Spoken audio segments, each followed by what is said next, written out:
Hello everybody, welcome back to Building Blocks. We program Minecraft mods live on camera and watch as things inevitably go wrong because Minecraft is made of tissue paper. So, last time we added a new weapon to the game and it has seen some development since. There's also some other things that I've been working on which you will, I'm sure, enjoy. We'll see those in a hot second as the world loads, but first I'm going to show what happened, or what became of, I guess I should say, our repeating crossbow. First off, let me see if I remember how to craft it, because it now actually has a recipe. So let's see, it was one of those, and a couple of those, and I'm pretty sure it included that, and of course it included this. I think. I coded this like shortly after the last stream, so I might... Yeah, there we go. Okay, one repeating crossbow. Still needs an item texture, because right now it is identical in visuals to the actual crossbow, but we now have a repeating crossbow. Yay. Doesn't do anything currently because it has no ammunition. So let's add some arrows. Let's go for 3 of those and say that.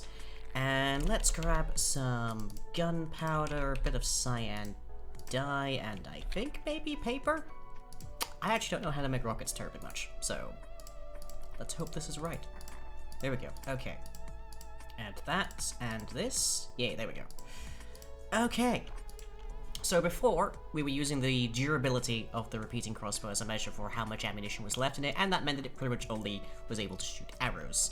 Now, it actually uses the MBT data, so we can load whatever we like up to a capacity of 5. So if I do that, we get a whole bunch more. If I plonk this here, we have Arrow of Weakness added to it, just above my head, right there. And then we can put our firework rocket in there, too. And there we are, all fully loaded. And as advertised, the repeating crossbow doesn't need to be, like, drawn back every single time that you shoot. So you just get the next one every time until you're out of ammunition. You can work out for yourself exactly what order in the crafting window it puts things when you're loading multiple things in, but it works pretty nicely.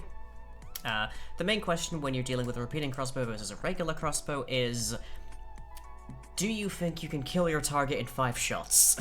Or will you need to reload, essentially? That is the main pro and con of it. It has a very rapid initial fire until it's out of ammunition, and then you have to open your inventory and start crafting it together to reload it, which puts you at a huge disadvantage compared to just reloading a regular crossbow. So if you load that up with max boom rockets and it's still breathing after 5, you might be scupping. Oh yes, I'm also wearing the Third Eye cosmetic, which is drawn from the Kirin of 112. It is not a complete thing. It hides behind other entities currently, and it also draws over terrain, like so. So it's marked as whip, but it's there. It's not in any loot tables, but it's there.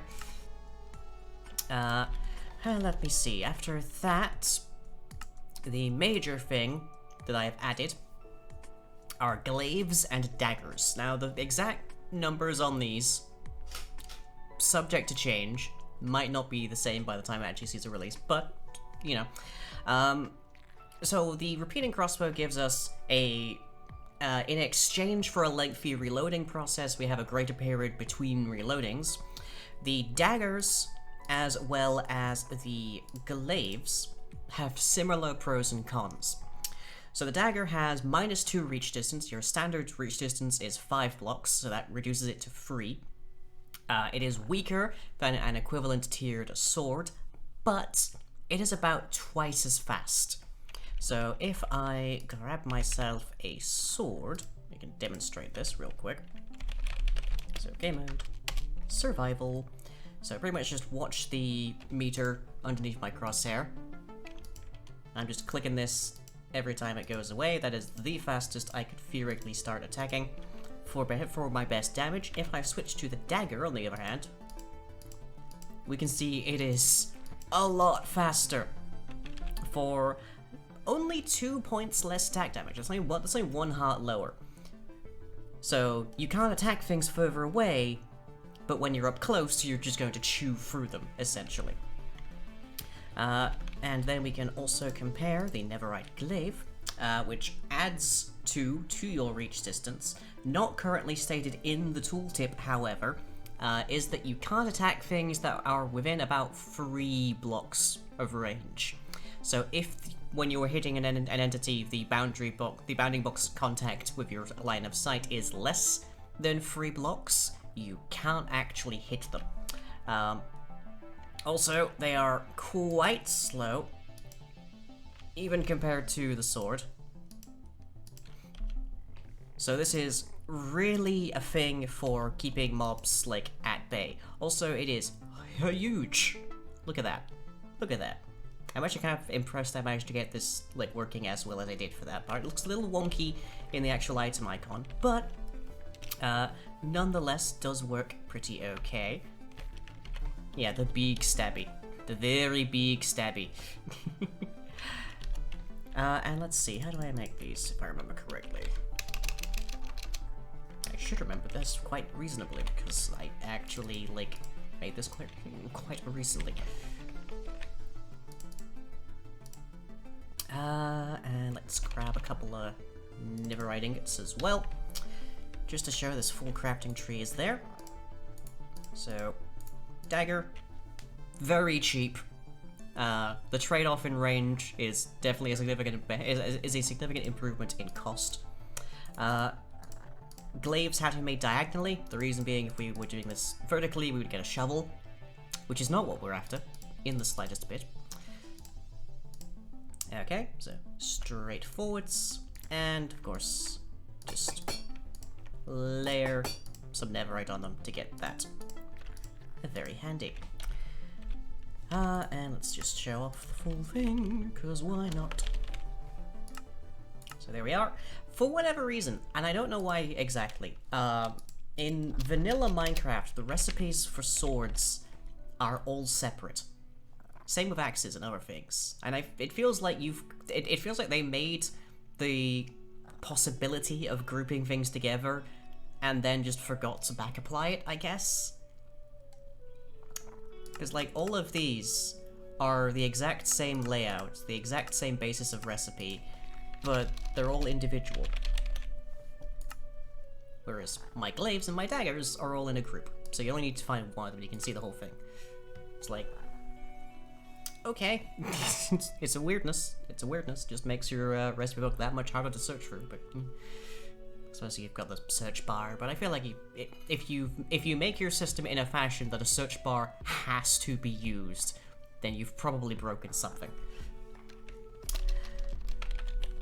Anyways, there's also the dagger view, straightforward, again, same exact materials, different amounts of sticks, essentially.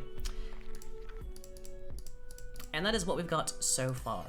So that lets us trade off our reach for faster attack speed. It lets us improve our reach in exchange for not being able to attack an area directly adjacent to ourselves. And we have a trade-off of time spent reloading for time in between reloading. So that significantly increases the amount of options in combat, I feel. I do actually need to quickly check something with the caltrops. That is not the final icon. Just need to check if they actually show up. Because, yeah, don't even spawn currently. Very odd. Is there anything in my log for that? Nope. Yeah. I was hoping for a fix on that, but Forge has yet to provide. In their... I was gonna say infinite, but what's the opposite of infinite?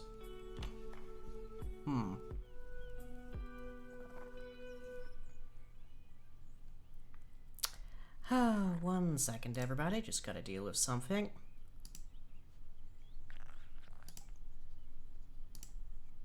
There we go. Yep. Goodbye.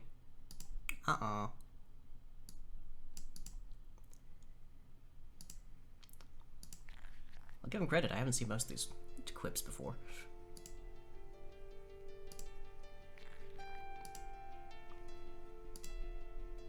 There we go. Okay. We're in slow-mo, but we should be out of that fairly soon. Right. So, we can try and do a bit more tweaking to figure out what's going on with the caltrops tonight to start off with, and then we can move on to other stuff. But on the list of other stuff, we currently have blowguns, which will shoot darts, including our bone needles, once we get those working properly. Then we've got the shortbow, which the trade-off will be faster draw but shorter attack range, so you won't be able to, like, shoot at somebody up a tower with it, but closer range, no problem. Good close-range weapon. We have the shuriken, which are basically snowballs made of pain. Straightforward. The tinder twig, I'm not 100% certain how we're going to implement that, because it is basically just a match. It's just like a standard strike kind of match. I feel like that's already met with the fire charge.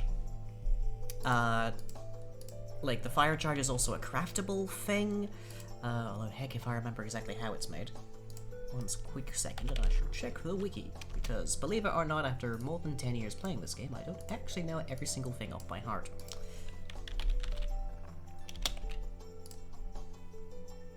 Yeah, crafting. Blaze powder, coal, charcoal, and gunpowder makes 3 of them. Okay. And then you right-click and it just sets a fire. It's most useful in dispensers, but even then not terribly. I guess we could cut out the blaze powder for a stick, and then just exchange the dispensing possibility. But not 100% certain. If you've got any ideas, do let me know. I want to include the tinder twig, because it seems like a nice thing to be able to make, but I don't know. The burnt out torch is 90% me just like enjoying the notion that torches aren't eternal. So mostly decorative, but maybe we could have a game rule to make torches decay? They said, very much remembering their days of nature acclaims. And then the last thing on my list, for right now at the very least, for expanding the content of Air's equipment away from just cosmetics by the dozen, is a horse-drawn cart. So, something that has collision, that you can stand on, that you can ride, that probably has some degree of an inventory, and you can leash that to a horse to actually just, like, make it control the horse, essentially. So, that is my current list of to-dos. Whether or not there is more to this, I don't know. But yeah. Maybe if torches can decay, there can be upgraded torches that last longer. It might be that, like, redstone torches don't decay. That could be an entertaining thing. But, yeah, it's, like, a held torch, technically in D&D, at the very least, a held torch does actually burn out after a while. What about soul torches? I don't know if they're even in this version. Hang on. Have a quick look. Apparently nothing is. And yet I swear I've heard of them.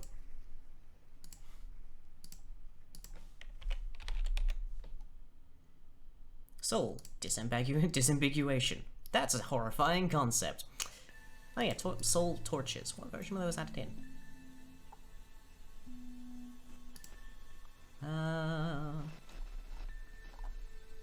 Let's see. Soul torches were added 1.16.0. Interesting.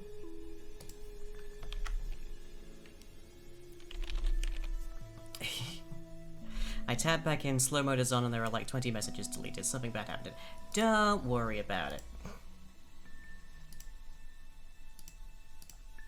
It's fine. That said, I think we're through the worst of it, so I'm turning slow mode off. We're added in their update. Okay, why? Telling me the word torch doesn't appear inside of Minecraft's items. Doubts.jpg? All I'm seeing here are blocks so far. Okay, there we are. Oh, do I have... Case sensitive, that's what. Okay, regular torch. Redstone torch. Soul torch, there you are. Okay. New wall or floor item. Okay. Yeah, soul torch being eternal would be, like, a nice piece of expansion to them, that they're not affected by that, and they have the full brightness of a regular torch. Whereas, like, regular torches can burn out, that kind of thing. That'd be a nice touch, I think. Because I don't think there's actually any use to a soul torch currently. It's just a different looking torch. So that'd be a good touch, yeah. Redstone torches already have functionality because of redstone. They're also much lower light level. So, early game having to resort to redstone torches to have a light system in your base would be really interesting, because I'd love to see them actually use that set of redstone. And then, like, you get to the Nether and now you can use soul torches, so you've got these blue flames everywhere. It's like, yeah, that's also good because it shows off game progression. Like, if you see a torch, the person who owned this base could be from literally any point of gameplay, but if you see a soul torch, you know they've been to the Nether.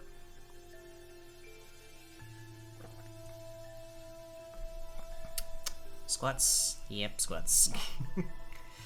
Have I missed squats? Out of curiosity, real quick.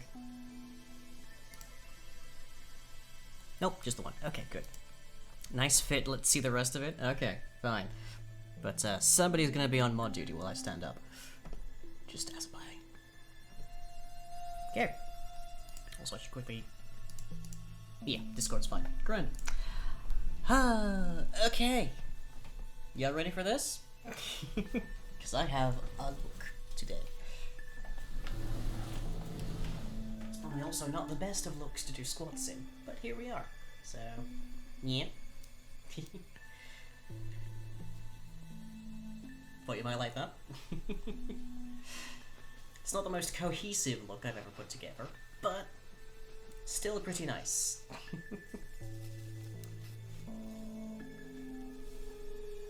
And yeah, we have the full Fox hoodie. I don't get to wear this nearly as much as I'd like to. It is garbage quality. I bought this off of Wish, but it is cute. I do like how cute it is. Okay. 20 squats, and then we'll get back to seeing what we're up to today. So. 1, 2, oh, that was my ankle.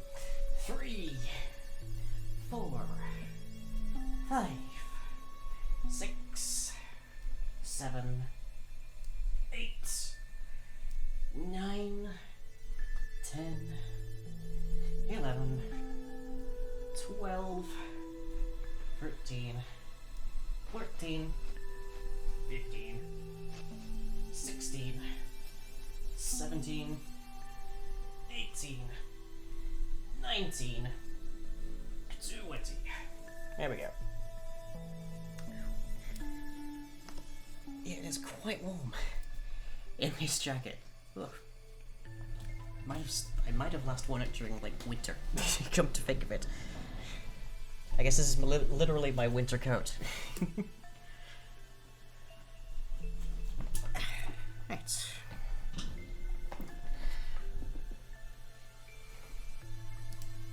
So, let's see. Make that regular torches decay. Let's see.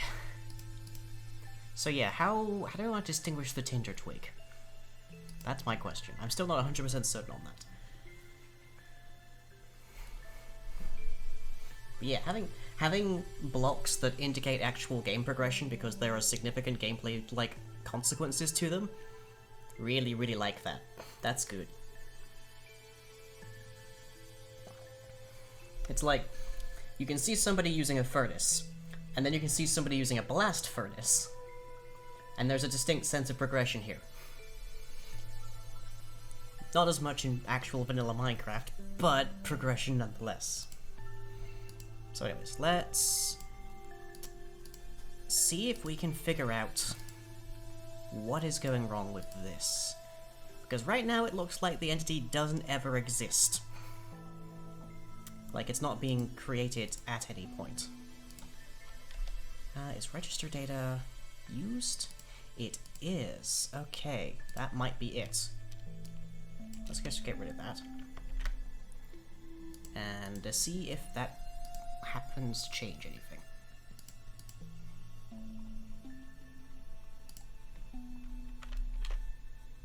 If it's empty, does anything happen?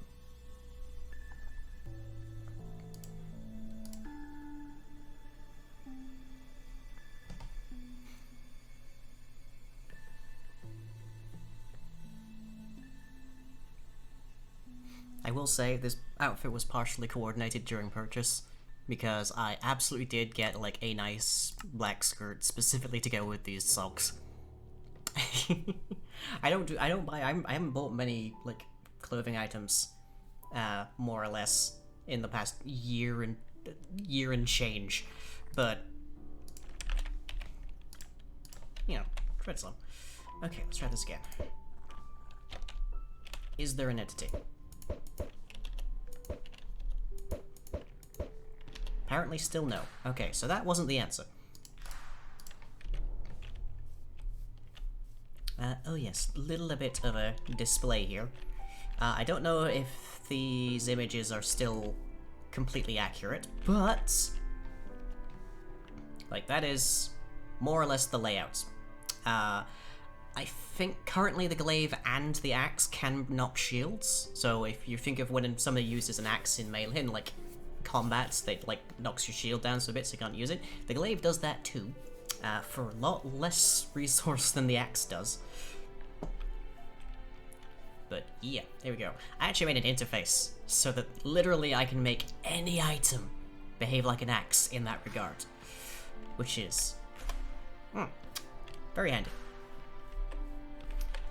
Okay, so that hasn't fixed our problem there, though it probably has helped some bits.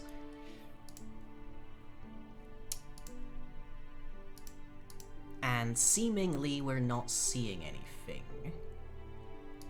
So let's see, let's overwrite. Will there be blunt weapons in this mod, like a mace or something? Maces are cool. Okay. Also this week, I implemented a new ability in various oddities called Unarmed Strike.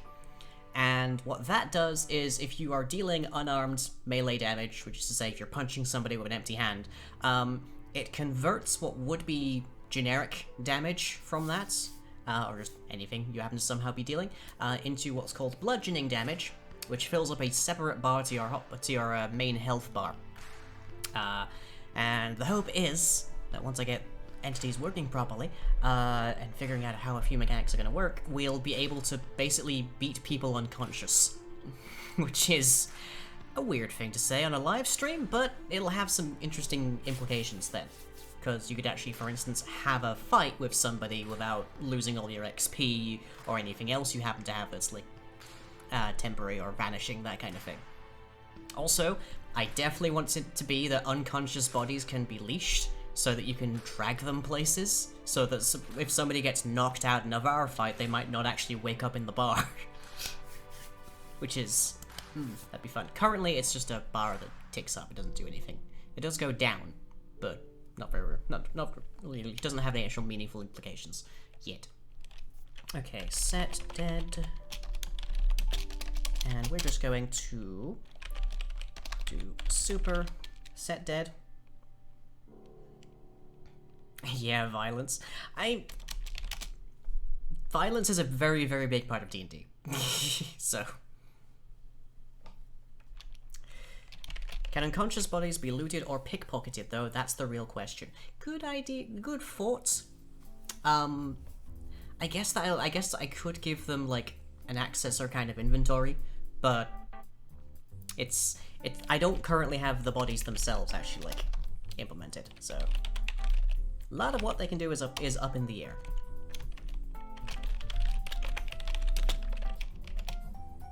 Okay, that should mean that we will definitely see if the entity just gets immediately removed, or if it's failing to instantiate in the first place.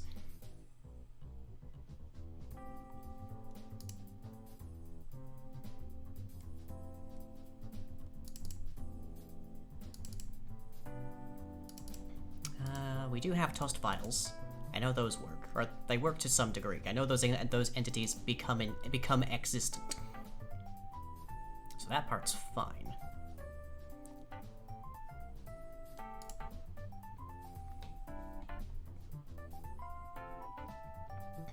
There's some rendering issues with them, but they actually exist as an entity, so that's a start. Yeah, so let me see, what's that? Blunt weapons like a mace. Quarterstaff is a fairly standard one, that's for sure. Maces do deal damage, so I don't know if there will be very much distinction between a mace and a sword in that regard. Okay, once more, and let's look at the log down here. What we're looking for is... Nope, never even gets added. Okay, what's going on there then? Because if it was added and then decided it shouldn't exist anymore, then we would see set dead. Right here, setting caltrop dead. But we don't, so it's probably something in the item part. As a guess. Not 100% certain how that can be, but...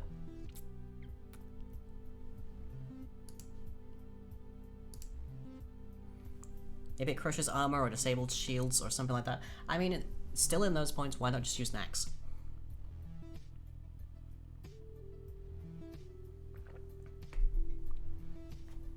Like, all of these different weapons have to be... they have to have meaningful gameplay benefits and disadvantages and such. So it's a matter of what distinguishes an axe from a mace, mechanically. Both of them will knock your shield down. Both of them deal decent damage. Maybe it's better specifically against skeletal mobs? How do we define that? Next question. Like, there is genuinely extremely little code distinguishing a skeleton from a zombie. So there's no meaningful way to actually tell in the code if one is the other. So at that point, you specifically have to be looking for, do they have the skeleton's tag or something? Or, like, what? Also, that's, like, 2 entities currently. So I don't know why you would use that weapon pretty much ever. I will be adding different materials, by the way, so that we have, like, silver, cold steel, that kind of thing. Not 100% certain how we make cold steel just yet, but I have thoughts. Like, surrounding a block of iron in, like, ice and leaving it. That sounds like a nice way to make cold steel. It's not how you actually make cold steel, or wrought iron as it's more commonly known, but... Okay, so next question. System.out.println adding entity. It's a fun way? Yeah, it makes sense for the player, I guess, is the way to put that.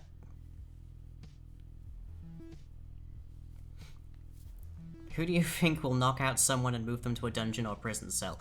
Probably my entire server, me. If I had to guess. If it is possible to bludgeon a creative mode player unconscious, I'm gonna take a wild bet my server will find out.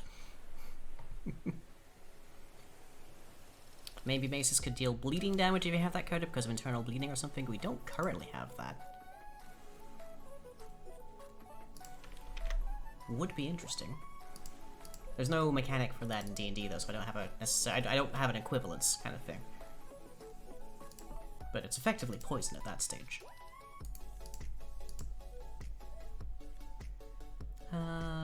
Let's see. Do we have conditions? Yes. Yeah, there is no condition for bleeding, so I don't have an equivalence. We just end up on lying like rabid dogs at every opportunity, pretty much. There is streamer luck, and then there is content creator misfortune. Suffice it to say. Okay, so do we get to the line of code that adds the item. That adds the entity. It's not being set dead, so we know it's probably not getting added.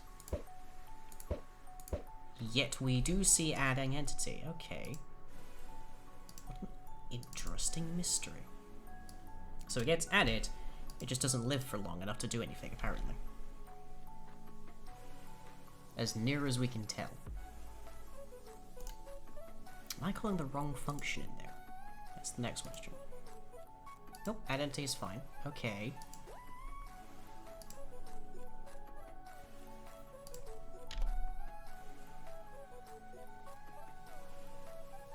Yeah, this should be perfectly fine. There's nothing in here that would cause it to be weird, but we're not seeing it vanish, and we're also not seeing it render at all. Most confusing. Also, it's... By rights, that should be included here, but apparently it might not be, so might as well check. Also, just gonna quickly pop in and check the Forge Discord. Whoever said my outfit makes me look like a Vocaloid? I can kind of see it. I've looked like a Pokemon trainer before.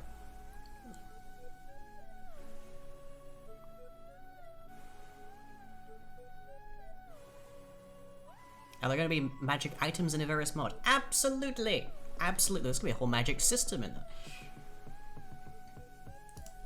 there. Let's see. In 112 we had the magic system was just like items. It was all scrolls, and wands. So you could have it. You had to inscribe everything, and that meant you had to have various knowledge of what it meant to inscribe a given spell, that kind of thing. And then there was enchantments as well. So there was things like the Bane enchantment, which made it like work better against certain types, creature types. All sorts. There was an artifact that I think Dave was interested in for a while, called the Still Beating Heart, which basically functioned as a proxy for you wherever you put it. Which meant if you put it next to a beacon, you had the effects of that beacon everywhere. But if it ever got picked up, like if it was ever like harvested, mined, you died instantly. The Still Beating Heart was a fun item. You could also feed it potions to give yourself, like, various effects. So if you hooked it up to a potion machine, like, you could just leave it running and you would have, like, fire resistance all the time. Like, it was a really nice item. I liked it. But we don't have it currently. But yes, absolutely magic items are intended. We don't currently have a whole ton of them implemented because various equipment right now is aiming at the, like, low-grade things to try and just expand base gameplay. Dumps nausea potion directly into someone's heart. Yeah, you could have done that. If someone found where your Still Beating Heart was, where you'd put it, then they could do all sorts. They could feed you potions of poison, and there'd be nothing you could do about it. It would just appear in your bloodstream. That kind of thing. Like, it was brilliant. It was like this. It was this wonderfully powerful thing, but you had to build defenses around it. If anyone found it, it was a critical weakness. That was beautiful. I loved it.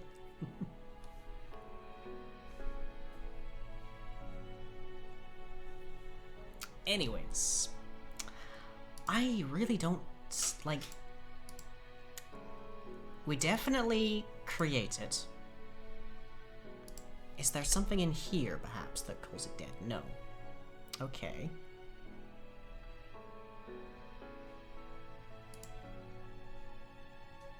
Let's strip this down to bare minimums. Don't really need that, but we'll keep it there for the moment.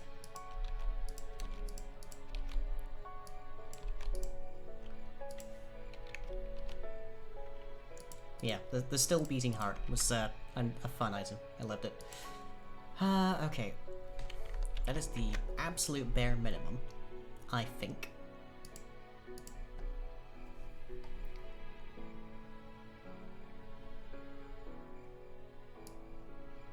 Hopefully this will help us, but we'll see.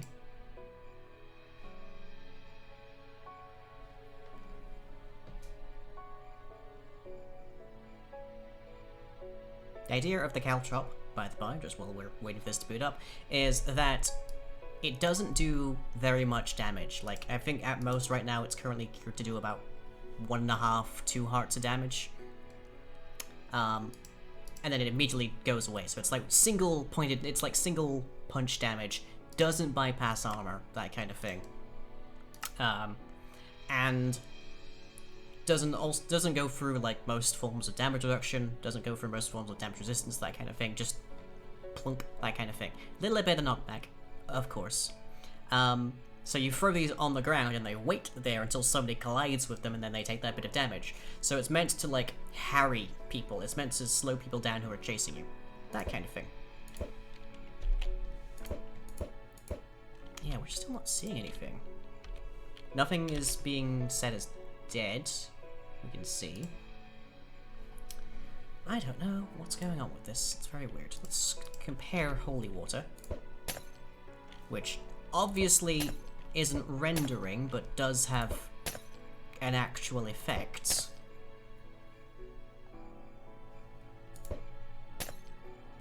So, yeah, holy water has a similar problem, but we don't see the caltrops anywhere. Okay, let's add something to the caltrop from this, and see if we can, at the very least, determine if the entity actually exists. We're not seeing much else, but maybe we can get that part working.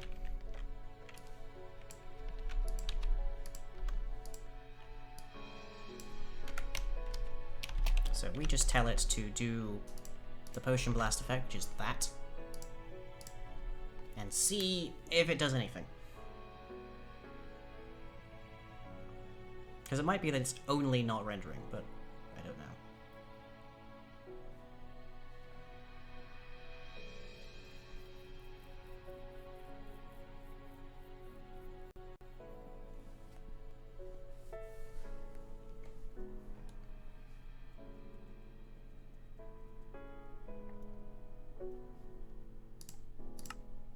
So if we chuck a caltrop now, do we actually see particles, indicating that the entity actually existed, even though it's not showing as dead at all? So, particles... Particles. Okay, so it does create an entity, we just can't see it. Right. Progress, at least. Which is to say, it's a rendering issue mainly. Or more specifically, it's a the client doesn't know this thing exists because the server hasn't been able to tell it properly kind of issue. Okay.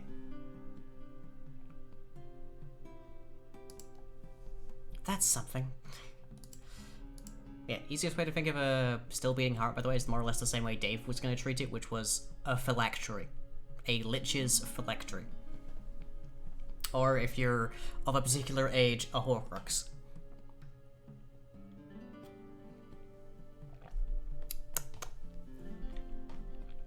Okay, we'll put that back on the back burner. At least we've identified that the problem is more that it's not being rendered, which is the same problem as the vials currently. That's something. Okay. Do we want to do the blowgun first, or the shortbow? Or we can try just doing shuriken. I imagine shuriken are going to have the same problem as our holy water and caltrop entities. A phylactery with a bit of voodoo doll / puppet. Give or take. Give or take. Like, it's generally speaking a thing of, if somebody has your, like, disembodied organ, you're more powerful for not having it on your person. Like, no one can stab you in the heart if you don't have a heart, but if somebody stabs the disembodied heart, you're gonna hurt. Like, it's more of a detachment of the self than a puppet is generally considered to be. Okay, shuriken, probably gonna have the same problem as the caltrop and the holy water. Okay. Shortbow? Shortbow should be really easy. Really easy. Like,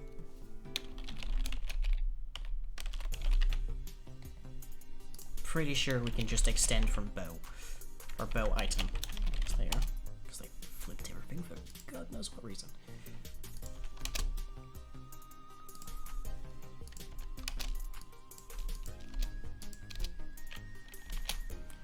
So let's see, the draw time is the use duration, I think. Is it? Might not be. Let's find out. Use action bow, yes, that's fine. Arrow velocity, charge, there you are. Use duration, okay.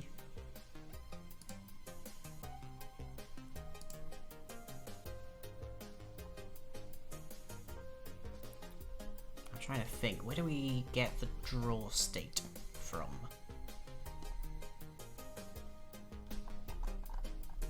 Because there is a draw progress part of the. Let's see, models, item, bow. Yeah, bow pulling right there. Just drag that and bring it out. Okay. So, pulling, 1.65, 0.9. These are the things that determine how quickly you see the bow is being fully drawn. Next question, where do we get that item? Where is that added to the item?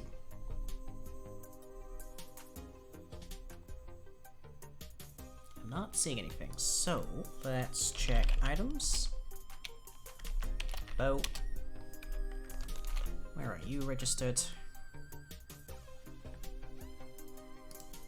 That's the recipe. Item models properties, there you are. Okay. So for it, it's the use duration minus item and use count over 20. Right?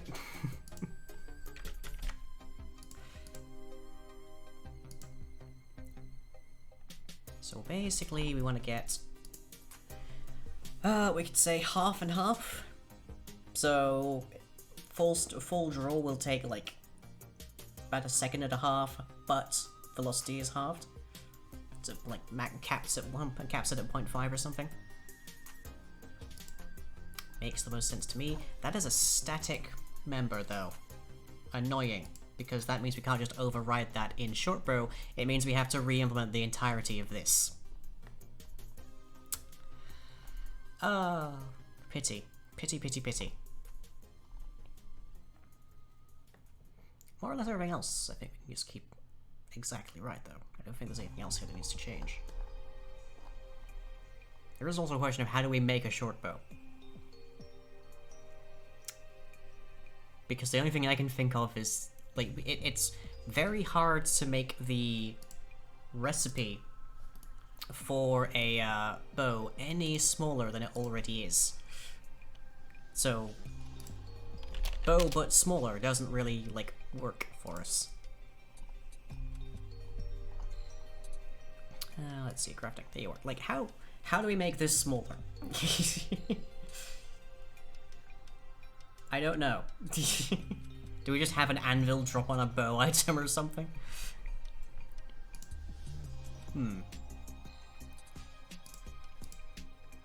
I do think a short bow is an interesting thing to include, though. Like, not quite as useful as a crossbow or a repeating crossbow, but still useful because most of the time you don't need the full, just like the cow in a carving block. Yeah, exactly. The cow in a can or whatever. Cow in a bottle, I think it was. Exactly what I was referencing there, Sweden. Most battles, I think, do not require the range of an actual bow. Like, at that point, the only benefit of pulling to full draw is to get the critical. But if we exchange that, say you probably can't reach critical velocity, but you can shoot people with things much faster. Cow in a jar, thank you. Anyways, let's hastily grab this, the only way that this will let us, because... oh well.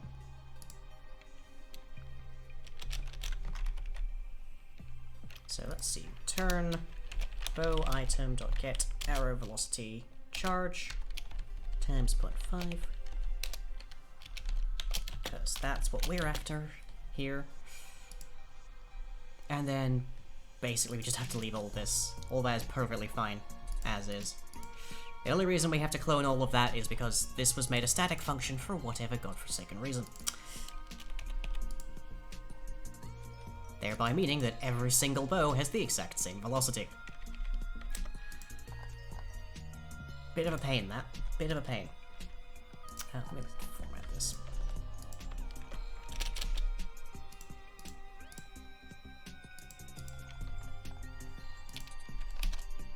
Just so it at least looks a bit better.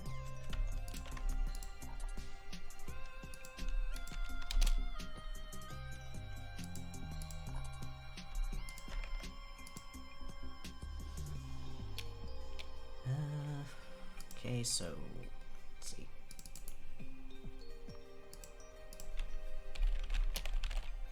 And I'll be back after my break to show off our extremely hastily thrown together, but should nonetheless be functional, shortbow.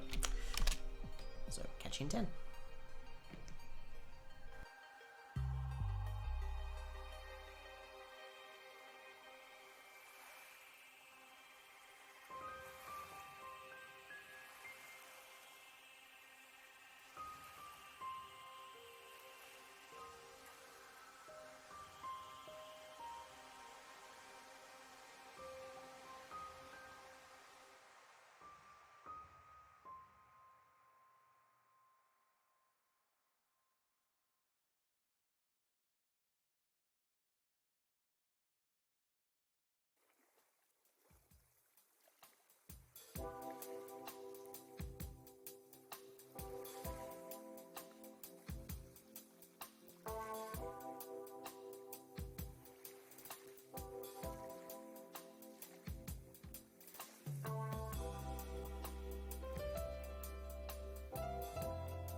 Welcome back, everybody. Hope you had a nice little break there. And we should have, hopefully, a functioning visual here for the short bow, but let's find out by booting up and having a look.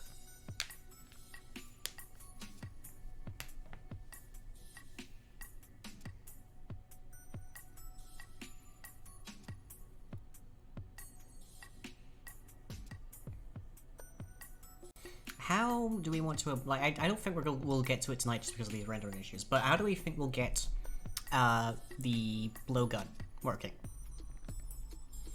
Because the obvious thing is, it only shoots darts, and maybe those darts are dipped in poison, or maybe those darts have other kind of things applied to them somehow. But do we want it to be like faster than a bow but way lower damage? Do we want it to have like, do we want the special effects to be like the main thing for it, that kind of thing? How do we want to deal with it? If we keep going with our theme of everything has pros and cons, apparently we don't have a shortbow listed anywhere in here for some reason.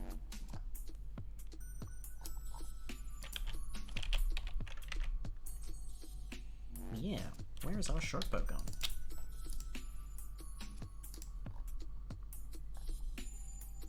Because I definitely registered it right there.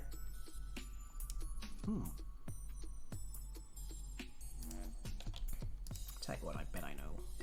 I bet it just ended up outside of the creative mode because it didn't have a group attached to it. Let's find out.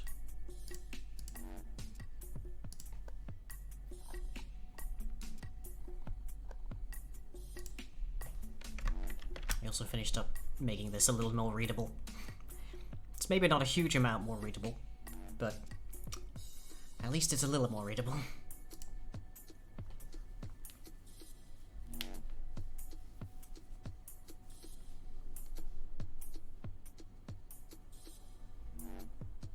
Do I have... I presume there are stats for blowguns and such in here somewhere. Not that I can see. But I'm relatively certain I've seen them, at the very least. They might be in the AU kind of weapons inside the Dungeon Master's Guide. That's probably what I'm thinking of. Because that includes things like blunderbusses.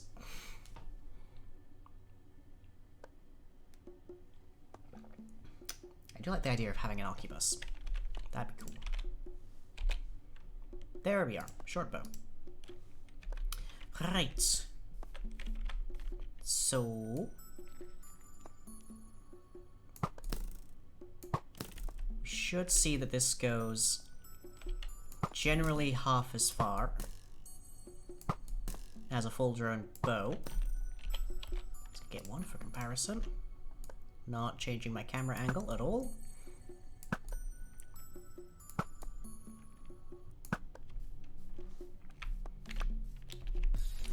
And yep, we've definitely gotten that part done. Good, good, good, good. Now I just need to adjust. We've also got the actual like model changes, which is very good.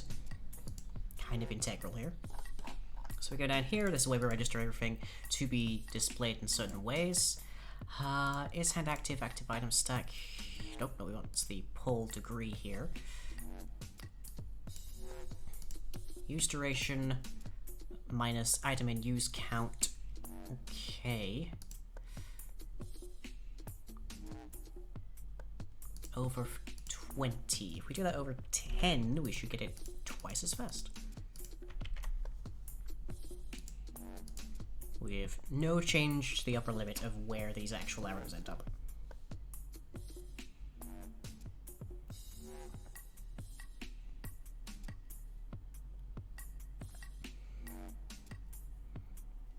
Divide by 20 times by 2 should equal divide by 10.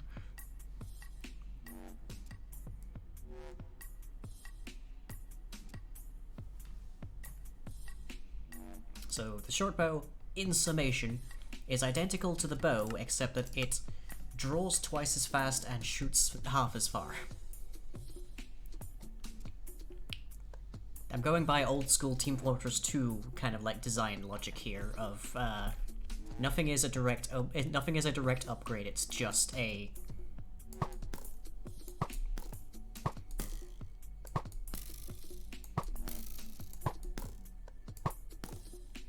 It's just like pros and cons.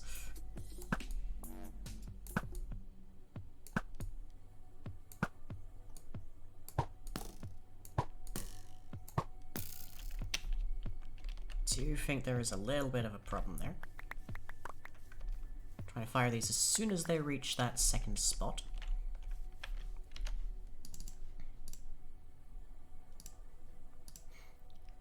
So let's have a look here. Use duration minus the item in use count over 10. Seems straightforward. whereas the original is over 20, right there. I wonder if it's because the bow item is still the arbiter here. Over 20. Yeah. Okay, we need to do some changes to that then. Because right now we're just calling the super and dividing it by half.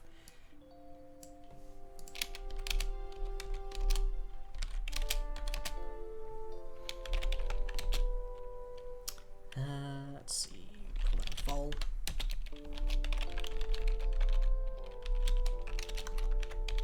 F in ours, because that's the rate at which we are going to be doing it.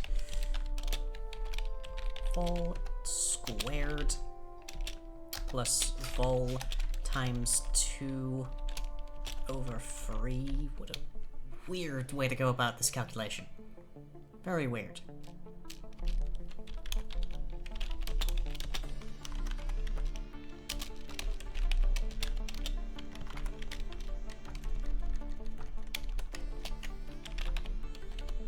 There. Okay. That should now mean that when it appears to be fully drawn, it's at its highest point.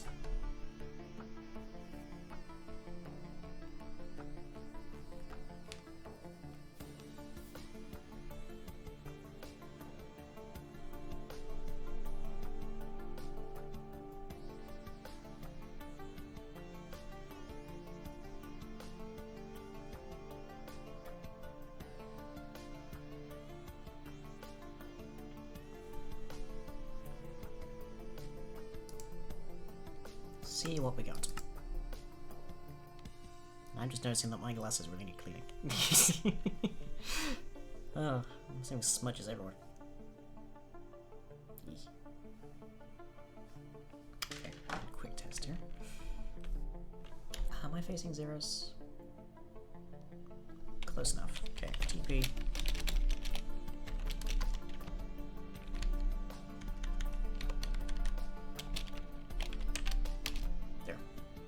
Okay.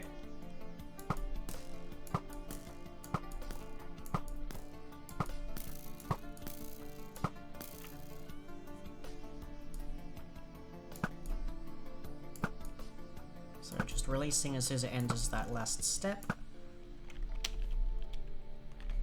And yep, that looks to be about right. So the short bow reaches maximum velocity. The short bow, however, no matter how long we hold it, cannot have a critical arrow. So that might be the main thing that people like pick up on and decide never to use a short bow. I don't know. But there's also a lot of special ammo in like in modded Minecraft in general. So maybe somebody like picks up an archery kind of mod and starts using that in a short bow. Maybe there are some arrows and like more arrows or whatever it's called that make the short bow substantially more useful. Just a matter of which you want, really. If you want criticals from arrows, you use the bow, in which case you're gonna have to deal with the fact that you are having to draw up all the way every single time, which eats a lot of time when you could be moving away from a target, for instance.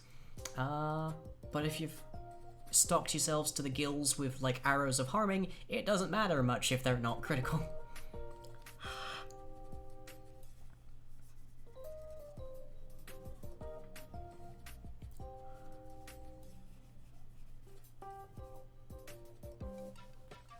This is gonna need a more substantial cleaning than I'm presently able to give it.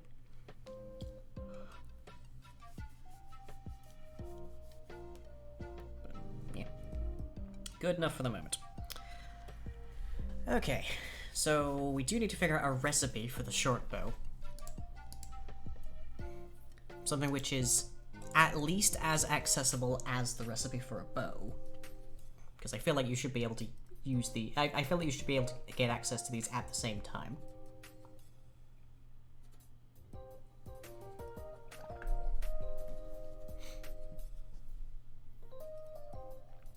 Let's see, this velocity is never going to reach 1, so don't worry about that.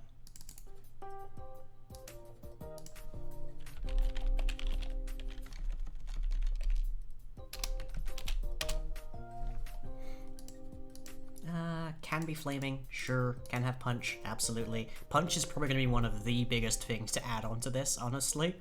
With the rate of fire that you can achieve with a short bow, punch, oh, that will definitely make short bows very useful, I think.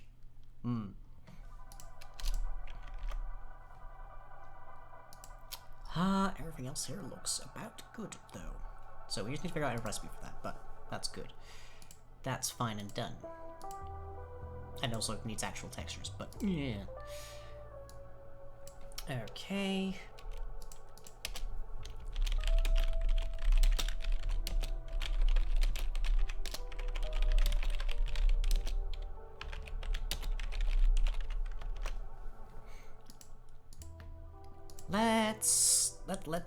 Let's do me a treat, shall we? Let's do burnt out torches. Which should be very, very easy to make, I think.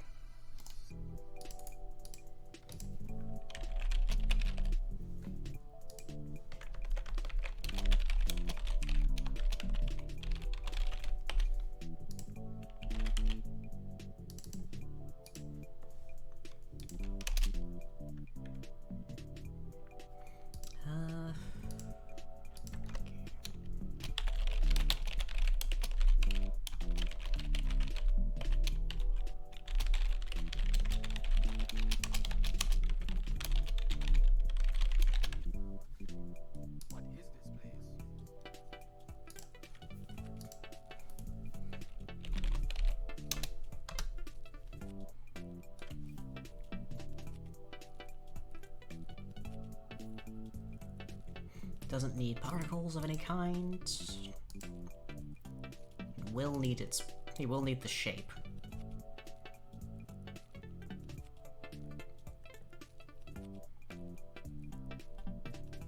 Or it's just extending out of originals, probably. Because this is protected and wait, wrong class.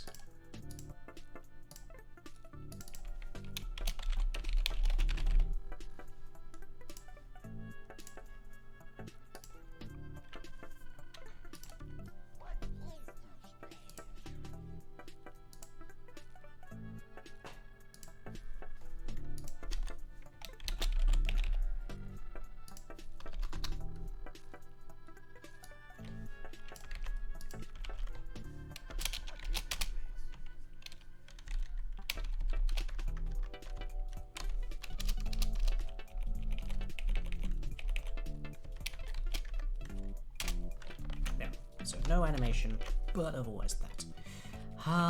Okay. Straightforward next thing is all of that should be fine. So when this is generated, judging by the absence of light being set there, I'm guessing it gets set. Yeah, set light level 14 right there. So let's grab the things that are meaningful to us. Material but miscellaneous. That's not accurate. There. So it doesn't block movements. 0 hardness and resistance. Everything else here. Wall torch is a separate block? Why is wall torch a separate block? That's just weird. There's only like 5 different orientations it can have. Why is that weirdness? Okay, and the other one, a little further down, is the Soulfire one. Similar situation. It is actually 4 points darker than the regular torch. Interesting. I thought they were even. That's probably why it doesn't melt ice. Come take it. Interesting. So we've got pros and cons to our torches now. Yay.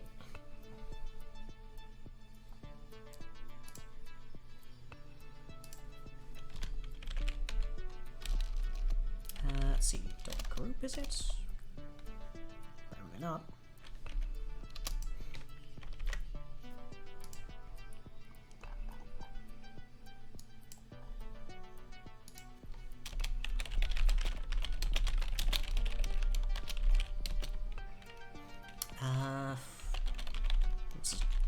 Generally speaking, you don't want exceedingly long variable names, so I don't want to call this extinguished torch or some such.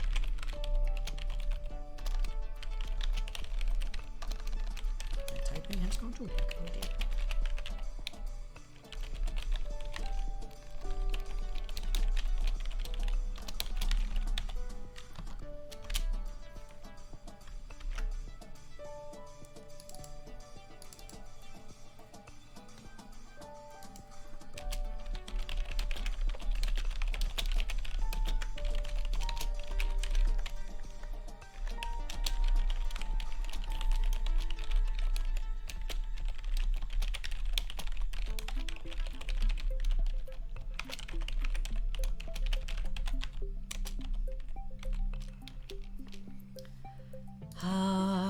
And let's see what are the basic properties here for torches.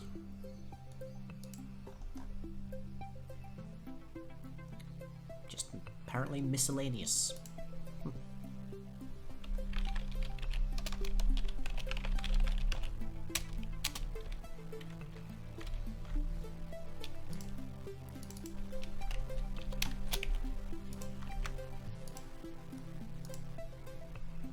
Okay, that's all good.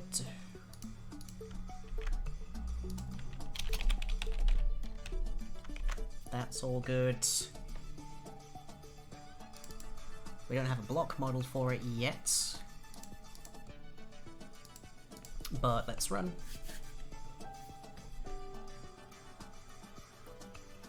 We could probably more or less just use the extinguished texture of a redstone torch. For the most part.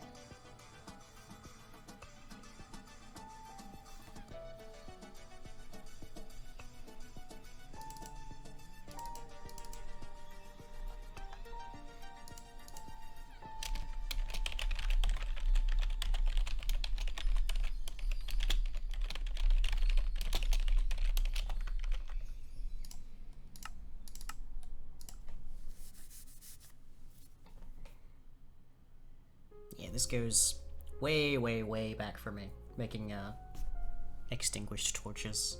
Because back in, oh lordy, must have been 2011, 2010. One of the first mods I ever started trying to make in like a big meaningful fashion was called Nature Reclaims. A lot of people around here will know about it. And one of the main things of it was that over time blocks would turn into different blocks. That was it. But it did so in a fashion that made it look like structures and such were falling apart, dismantling, that kind of thing, and torches would burn out. And I think torches were like one of the first things that I tried to do that with.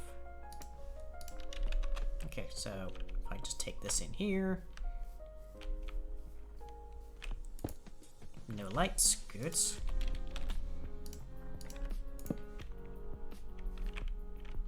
And I can walk through both of these just fine. Very good. Can I... Can't put that on the wall. Okay, duly noted. I guess I'll have the Minecraft forum thread for Nature Reclaims. Oh god. I was a tiny, tiny idiot back then.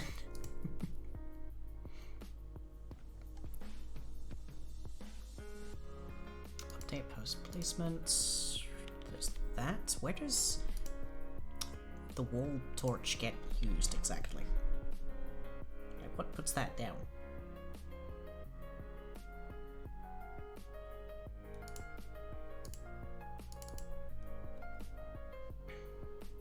Wall or floor item. I see.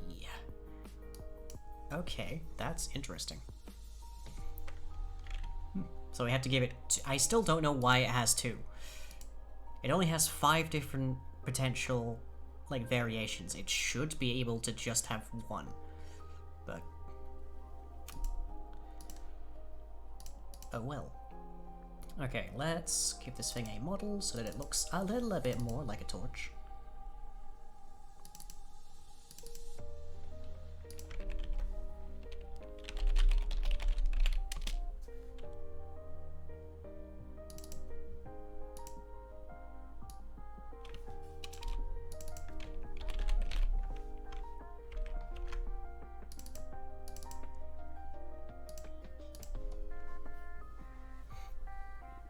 Yeah, I liked the idea that you could go, like, into your mines for, like, the equivalent of an in-game week or something, come back and, like, half of the torches in your house have, like, burnt out in the time that you were gone, so you have to go around with, like, a flint and steel, reigniting them. Like, I like the idea that the massive structures that we made had, like, some kind of upkeep cost, so that they weren't just going to sit there for eternity. Unless you made sure they did.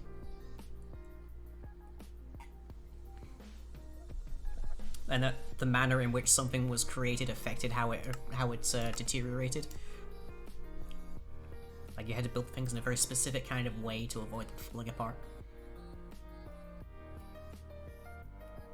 So that was a really visceral kind of thing for me. Okay, there's obviously an problem, but we're close. And I believe the problem with that is we have to tell it what kind of rendering we have here. I just have to remember how to do that.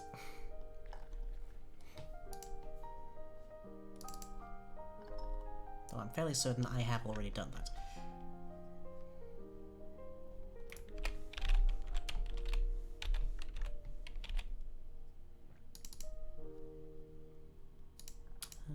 Nope, that's all good. Okay, let me open up the various oddities one, because we had to do this for the scale layers.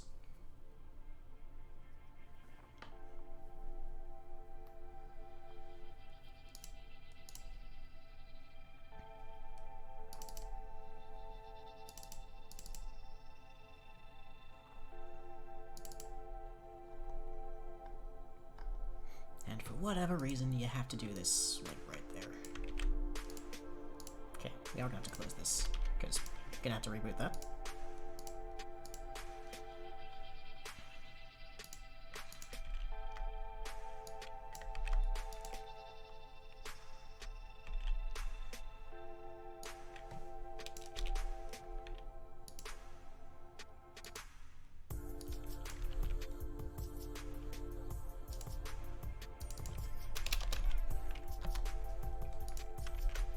There we go. The changes to that, by the way, mean that you can't just make basically any block you ever have in the game transparent. It has to be registered as such in the code. So models can't be made to be transparent if they weren't already transparent to begin with. Unfortunate. Bit of a limiting factor, I feel, but oh well.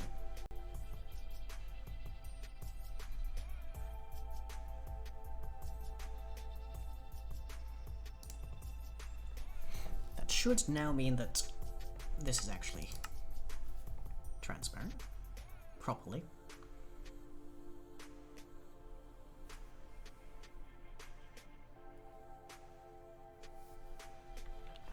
Okay, yep.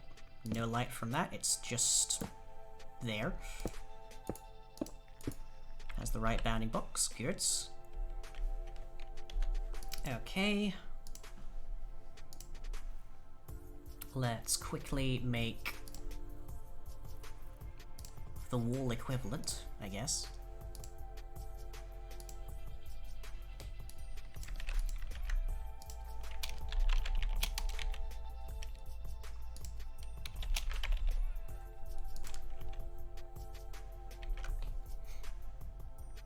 And see if we can't do that, essentially.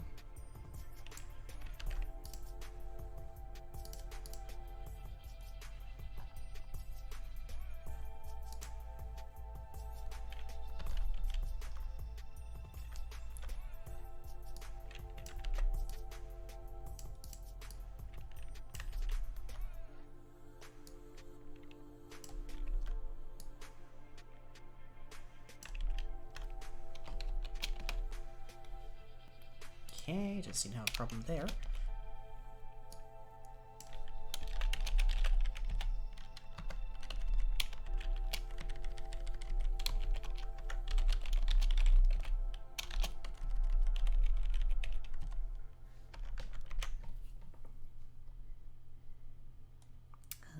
And then we need to add a thing here for it.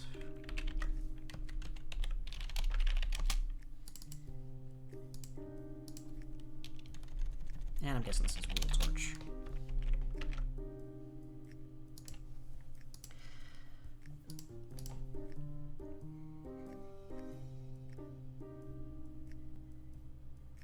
I wonder if that means signs use the same thing, out of curiosity. Redstone torch, soul torch.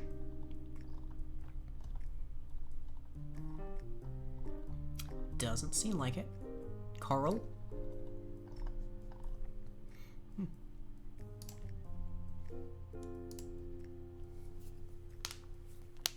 Okay. So now that we've gotten our very simply and quickly made burnt out torch, the next thing is having regular placed torches convert to them.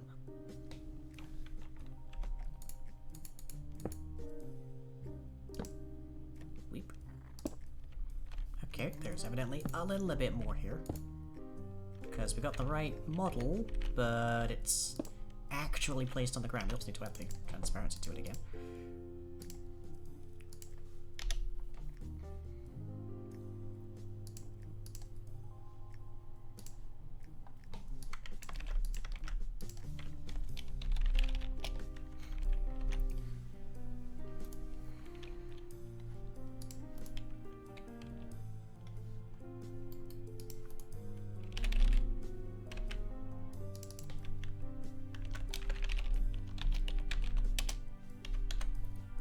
Okay, is there a separate class as well? Oh, very interesting. Default state set. Okay. Wow, there's a lot that goes on here. There's a lot that goes on here for being basically the exact same thing as a torch.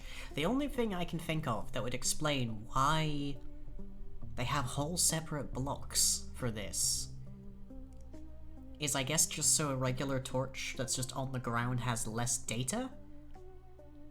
Because I guess you're going to be placing a lot of these, but they don't do that with, like, stairs. And stairs actually have a lot of different, like, values to them. It's very weird. I don't have a hard and fast explanation for this.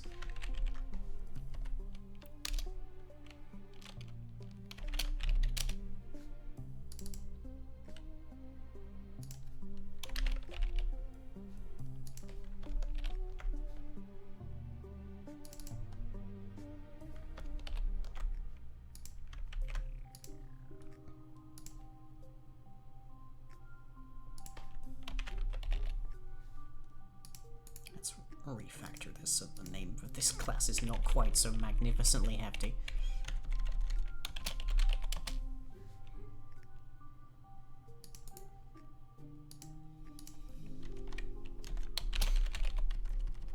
There you have it, everybody, your weird Minecraft code tidbit for the evening.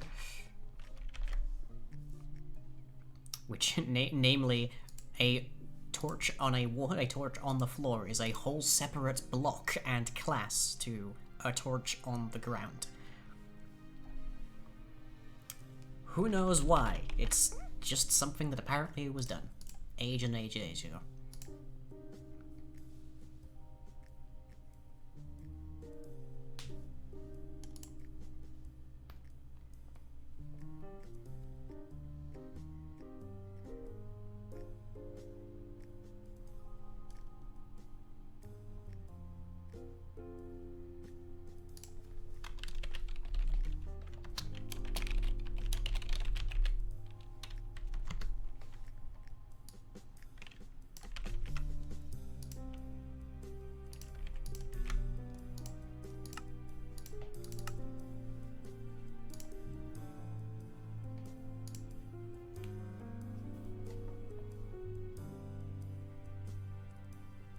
So it should have the right model, it should have the right transparency.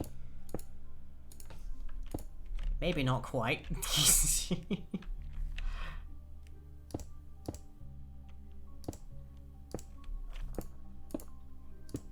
Not quite there, but probably because I only gave it the one thing there, but that's fine. We can fix that up.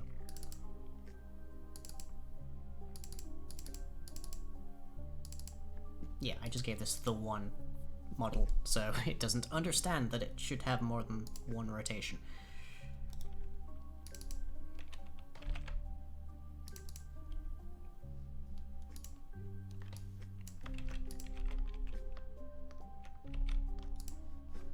Wait, no, that's the models, not the block states.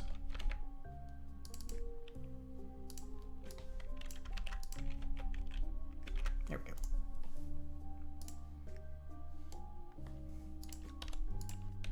That should fix that up.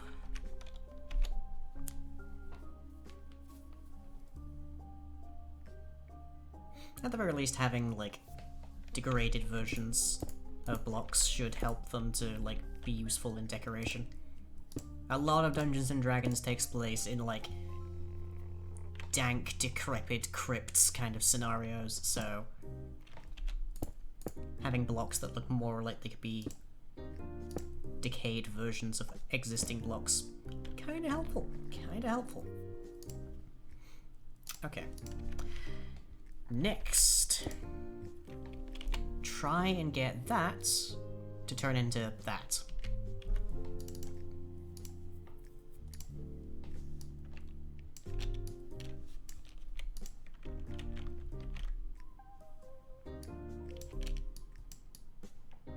Actually, I wonder, does it even, if we give it a null for that, does it care? Does it even try to animate?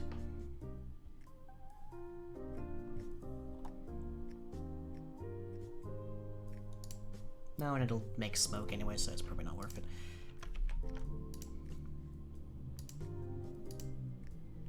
Okay. So let's have a look at the torch block. Fairly straightforward. Basically just a block that does light. Does not tick randomly, but I'll wager we can change that with some mixin. So for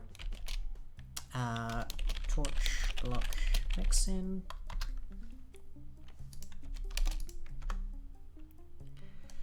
so let's see, at inject method equals, it ticks randomly, not does tick randomly.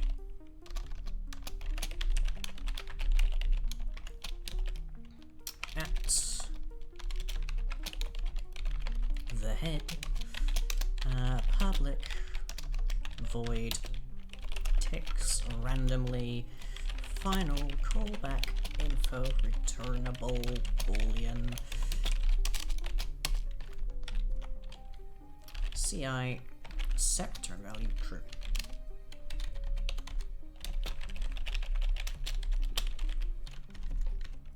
Okay. And then there's the next thing, which is the random tick. If I can figure out where that is. Block harvest. Information.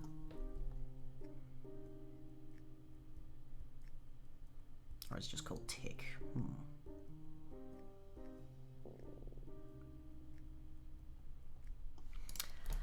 Let's check crops. One of the most common things that ticks randomly. Let's see, random tick, that's what we need. Guessing that's, yep, overriding it from abstract block.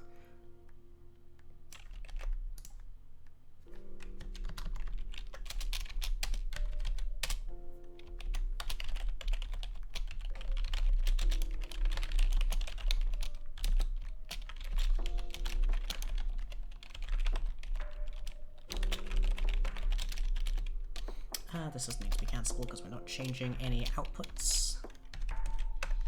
Okay, system.out.println ticking torch.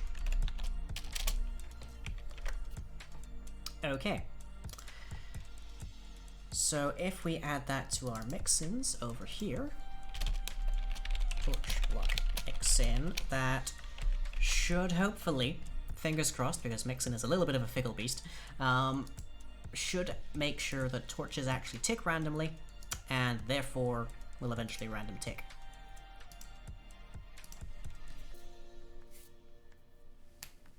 I think there was one torch in this testing world. Oh, and there is a problem. What happened?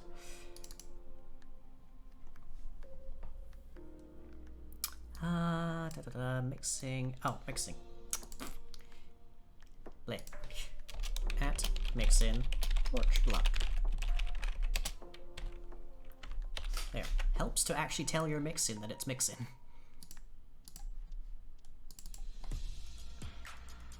It might give me a no method error, but we'll see.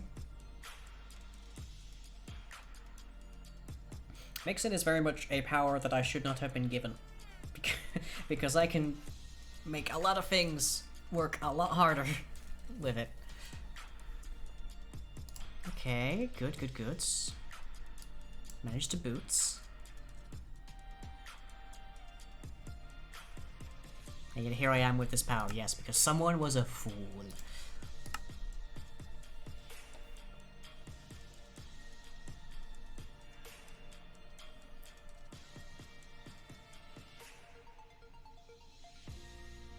Okay. We could try placing down a ton of torches to speed this up, or we could up the tick speed.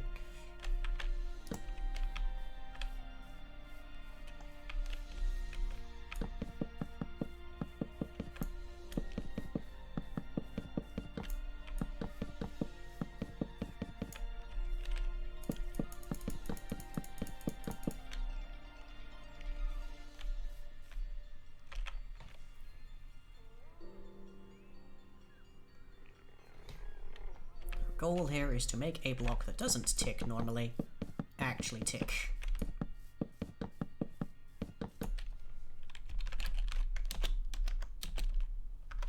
Random tick speed is set to 3 currently, which is the default.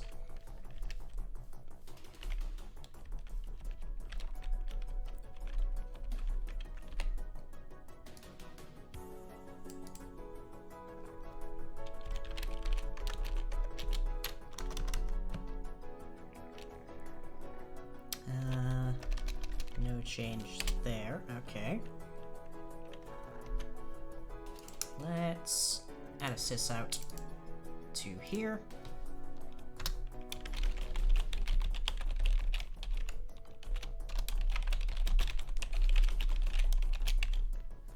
Wall torch blocks extend from this, so it should have the same effect.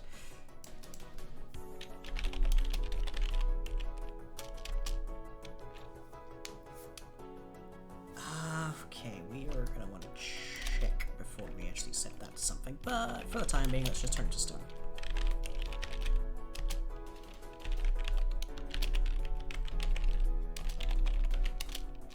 There. So anytime a torch ticks, whether or not we actually see it in the log doing so, it'll just turn to stone. What we'll actually do is use the random that we give to determine a chance.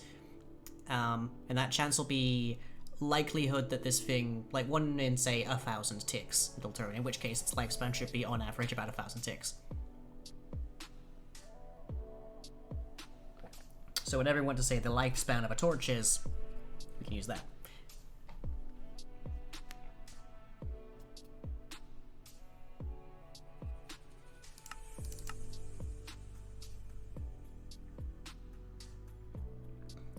You can have stuff inside of the server-side config to say, okay, what's the lifespan of a torch? If it's not set to -0, well, to -1, then do the thing.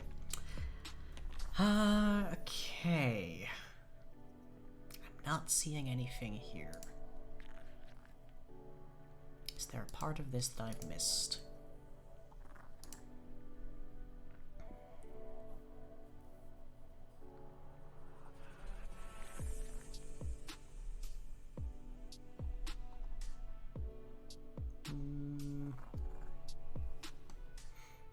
Looks fine. Could just be that I haven't got the function set up properly, which we can fix. There's one helpful thing, and there is more or less one helpful thing to the Forge Discord server, is that there is a channel in it for a bot that will actually just tell you everything you need to know about a given function, which is very helpful when you're making Mixit.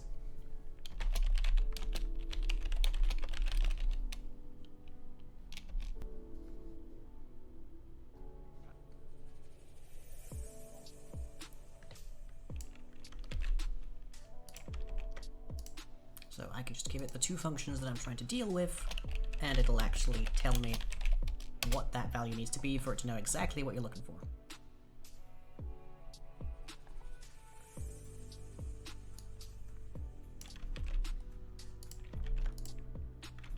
Okay.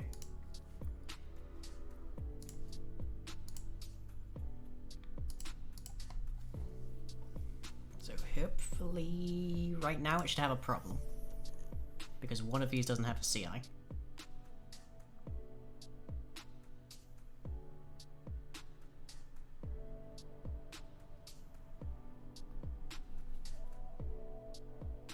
Should be in the operative word. I forget what I added mob entity mixin for. What does that do? Oh, that's the shield break effect. Right, yes, of course. Didn't have a problem that time. Interesting. Just gonna add one anyways.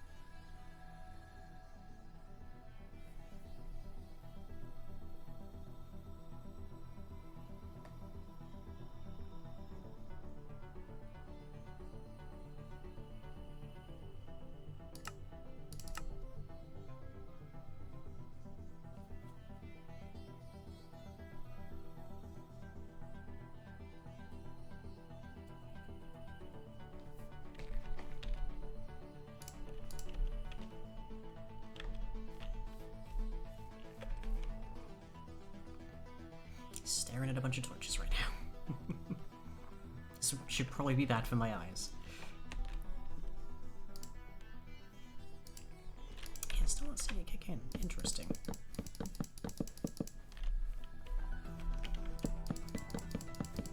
What we should basically be seeing is these torches gradually turning into stone. Whereas later, of course, we'll be using it to change them into burnt out torches.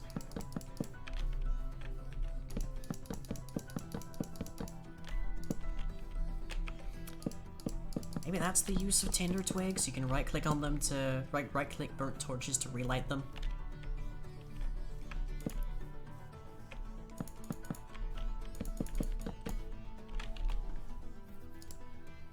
Because I'm not seeing anything in the log that says this is getting cold.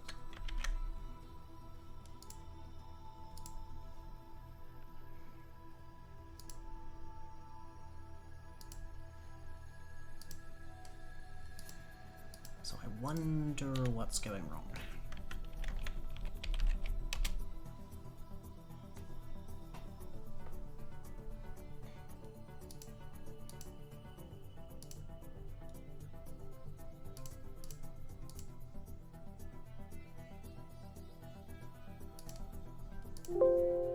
Let's see, what's needs random tick? I didn't see that one. Was that just a legacy? Yeah, it probably just ticks randomly. But they forgot to update the comment.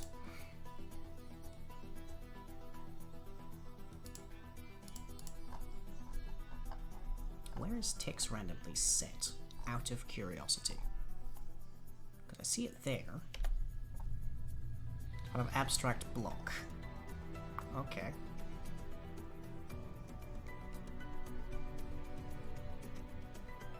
Could I inject into this part then and make the properties say that it should? Maybe.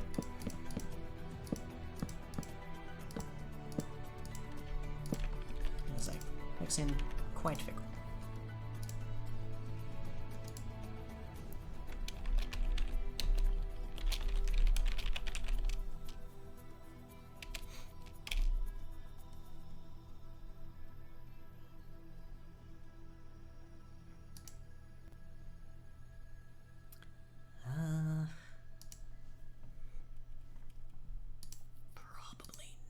not, with my knowledge of mixing at the very least. Okay, well let's do another thing.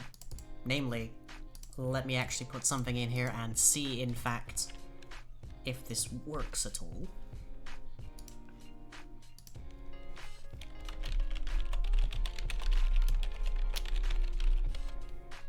Oh, but... Pretty sure the only things that will... In order for this to work, I would need to be the person holding the shield and then have a mob do it. But mobs are only going to do it on contact with me anyway, so it won't be able to... Oh, this would be hard to test. I actually don't know how to test that outside of multiplayer, because I need a player in order for them to know that they can hit me that close. I guess unless I turn off the range limits of glaives temporarily. Hey, Blue, good to see you. Hope the art was fun.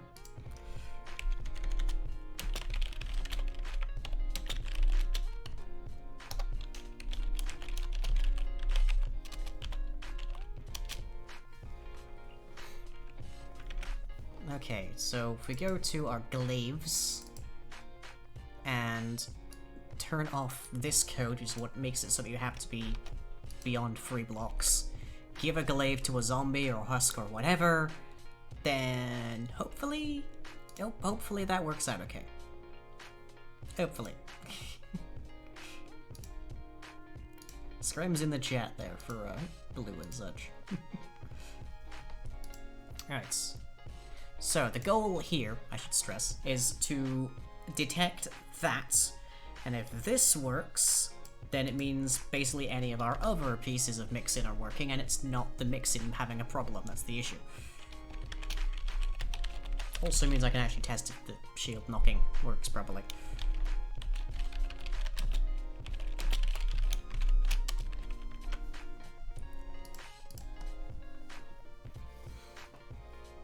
So far tonight we have further investigated the strangeness that is our caltrop issue.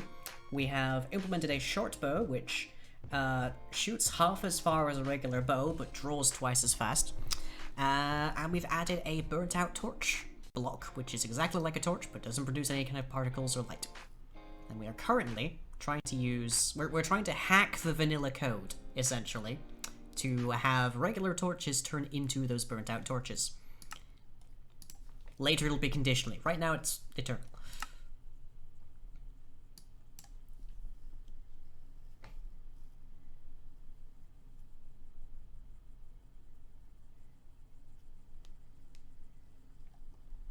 So, okay, I'm going to need a husk, because husks don't burn in sunlight. Diddle-diddle-diddle. Can pick up loot 1B. Oh, right, there's a... Yeah, I forgot about that. Sword.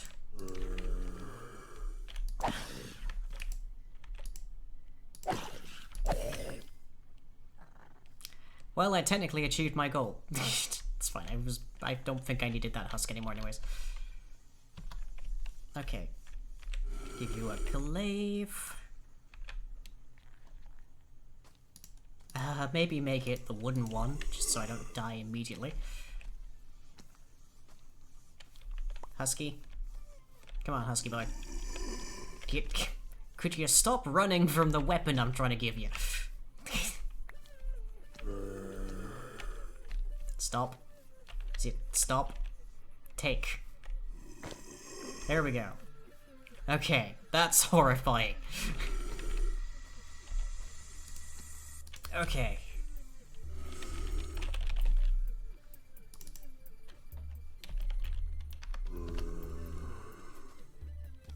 Here we go, shield up. Yep, that's definitely knocking my shields. Near as I can tell. But it's not putting any messages into the log. Which suggests to me it's not working as I'd like it to. I just before I realize I'm a complete idiot. No, it is a sword item. Okay. Shield break item. Good. And I'm not seeing running mob mixin anywhere in here, which suggests that indeed I've hecked up with the mixin somewhere. So none of the mixin is going to apply. So heck. Evidently when I was setting this up to in the future need mixin, I did it wrong. Because setting up workspaces for Minecraft is god awful. But dare I say, look at that. Zombie coming at you with a sword that's like 3 feet long. Right, you can go away now.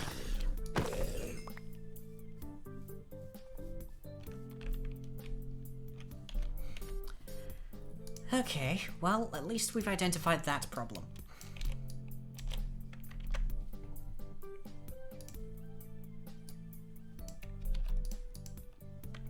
So the reason that our torches aren't turning into stone or anything is because nothing is telling them that they should. Okay, okay. Weird that we were getting bugs, then, from it. Because otherwise probably shouldn't be running at all. Where's... This is the really weirdly named function that does the whole thing of that, but yeah, let's see.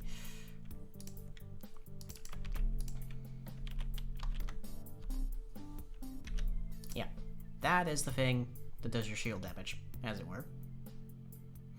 All that we basically do is clone it, but actually ask for shield break item. And after that, fun little detail, we can ask if the given thing is a shield, so it can knock other things, like say you're wanting to have a weapon that is chiefly used by people who are, like, trying to prevent other people from casting magic. You can have a weapon, you can have an item that will knock aside a wand, for instance. And then we even have a function inside of that to ask how long it should be knocked for. It's, I think, default about 100 ticks. But yeah, fun stuff there. Okay. So why is none of that working? Is the next question. Is it because it's private? I don't know. Possibly, but let's find out.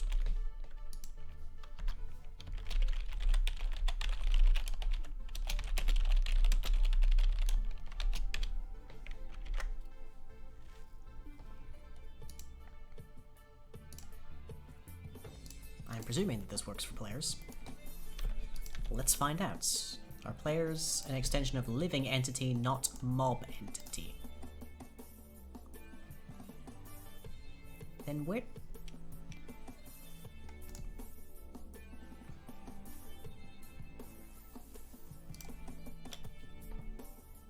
Yeah, this is saying the player, so...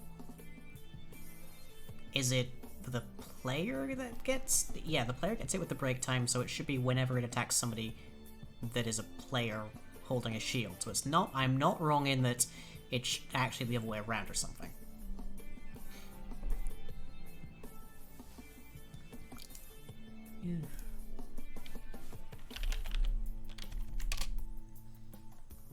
Right, I am way over time for my next break, so I'll be back in about 10 minutes, everybody. Catch you then. Go grab yourselves a drink, grab some meds, all that sorts of stuff. The end.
of our evening tonight, and we're currently fiddling about trying to see if we can get mixing working.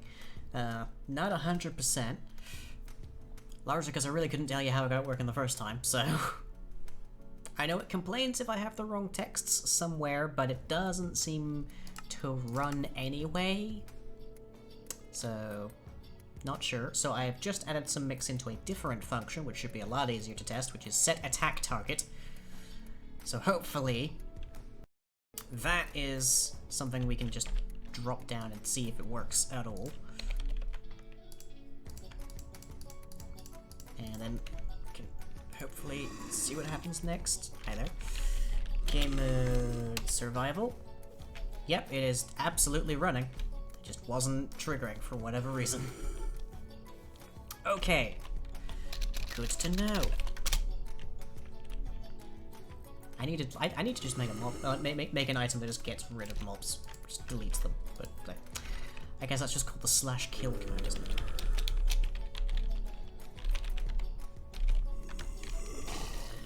Bye. Okay. So mob mixing running. Good to know. Okay. There isn't an equivalent function, I think, for torches, excepting perhaps the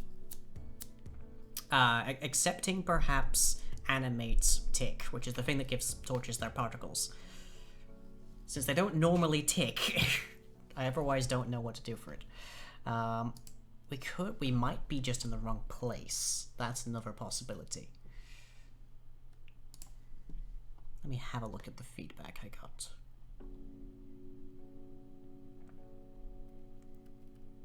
Yeah, it comes from abstract block state, so we can check the state, see if it's a block or see if it's a torch or a wall torch. That might be the better words here.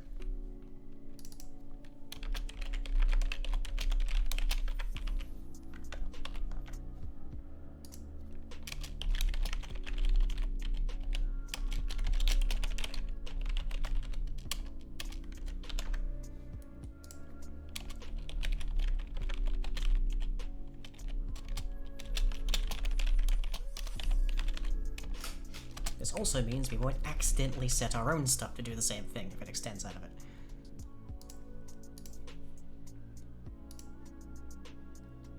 Okay. So the random tick from abstract block state should hopefully make that work. Yes, that is the correct variables going in. And same thing on ticks randomly, near as I can say. Oh, except that does need to actually be a bit different because there isn't actually a thing. It's not actually returning anything. Well, it's returning a boolean, but it's not actually taking a block state in there anyway. So let's just remove that. Abstract block state equals abstract block state object this.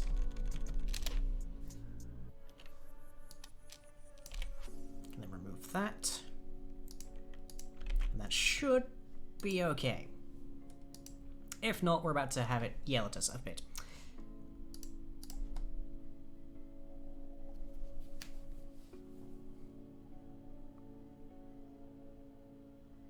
Yep, there we go. Okay, something wrong here. What's going on?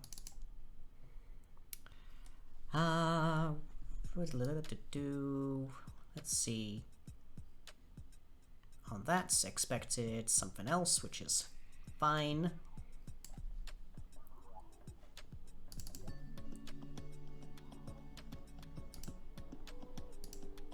What did I miss?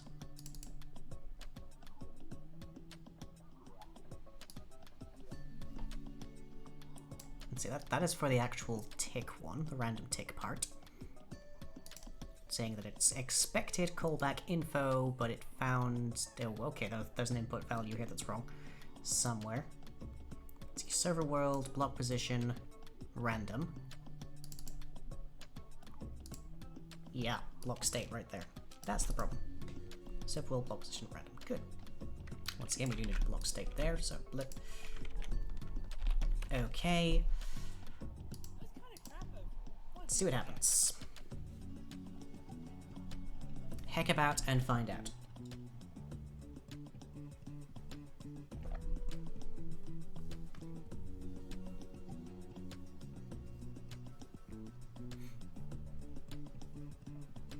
I will be so incredibly happy if we in fact manage to get a weirdly, which is just the way these streams go sometimes, I will be very happy indeed if we manage to actually get a torch to turn into a hunk of stone.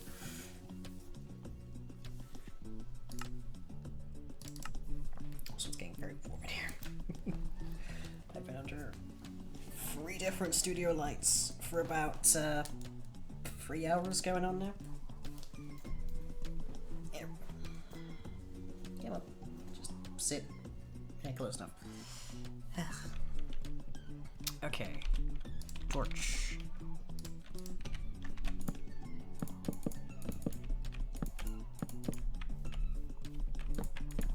Hey! Yes! We have torches turning into rock. Beautiful, we got that working. We just had to hack into a different block, a different class entirely. Yeah. Now it shouldn't affect the wall torches because we're currently just looking for ones that are on the ground.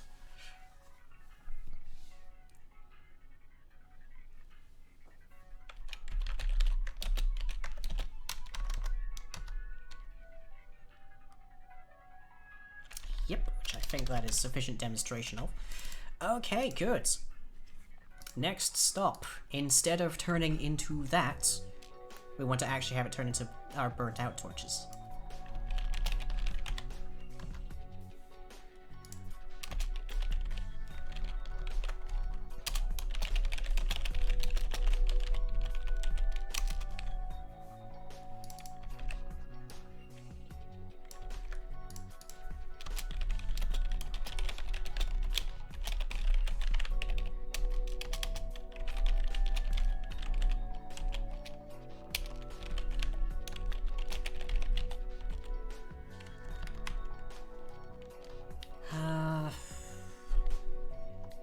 Get state by ID, I guess, and then it would be state value. Somewhere there should be get properties, I guess, or with properties. Yeah, I guess that'd be it.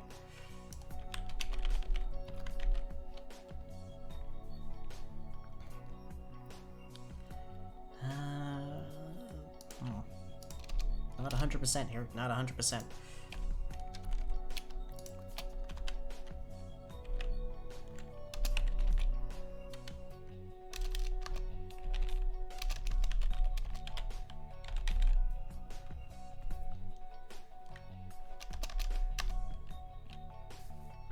Mirror is not all we want here.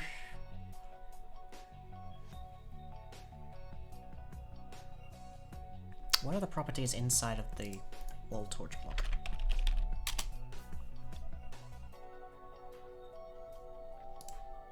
Horizontal facing, apparently. Okay.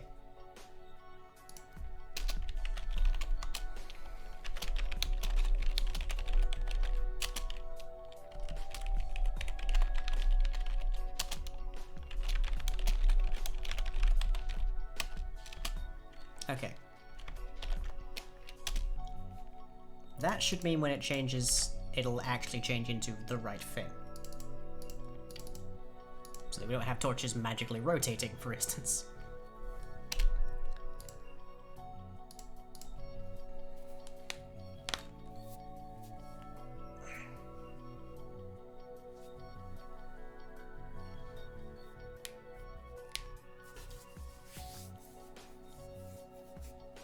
Let's have a look at, like, what I presume there is flint and steel in here somewhere. There's tinder twigs, which we know about. I don't actually see flint and steel listed anywhere. Thanks for the sub. Much obliged. Yeah. I see Tinder Twig right there, but I don't actually see flint and steel. Ah, there you are. Okay, what distinguishes flint and steel? Lighting a torch with a flint and steel is a full round action. Lighting any other fire with them takes at least that long. Versus Tinder Twig, much faster than creating a flame with flint and steel. Lighting a torch with a Tinder Twig is a standard action. Okay. Unfortunately, we get somewhat into Mario territory if we say that lighting a fire with a lighting a fire with Tinder Twig is half a button press, essentially. there is no duration measurable really for flint and steel like that.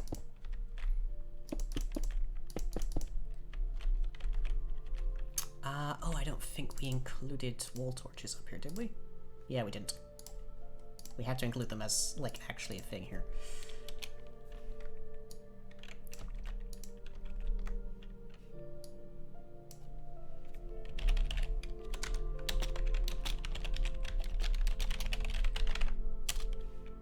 There.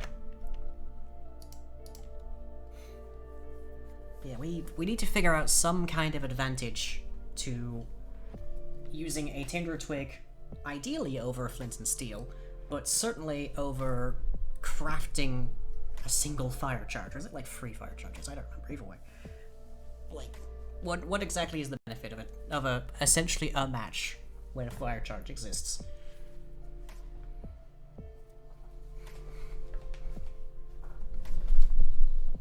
This is the hard part of getting all this stuff to work together. It's like, I'm basically just trying to re-implement Dungeons and Dragons into Minecraft, and sometimes that requires some creative thinking. Okay, now they should just stop with their particles.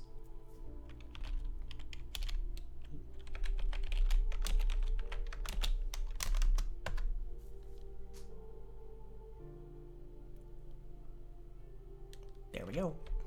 Okay. So let's go into here and see if the lighting changes. Let's turn that back down to 3.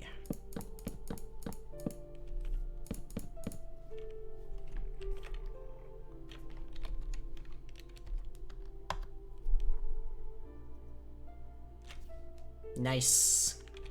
That's exactly what I want to see.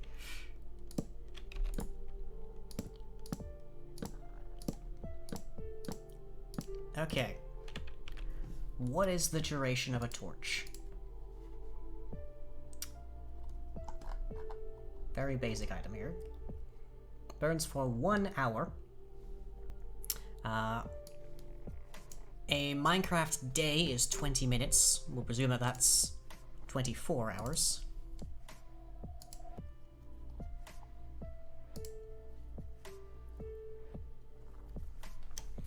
So, let's see, 20 over 24 gets 0.833 times 60 is 50 seconds times 20, which is the number of ticks per second. That gets us conveniently 1,000. So it's it is roughly then a 1 in 1,000 chance that they will do this. So, and random next int 1,000 equals 0.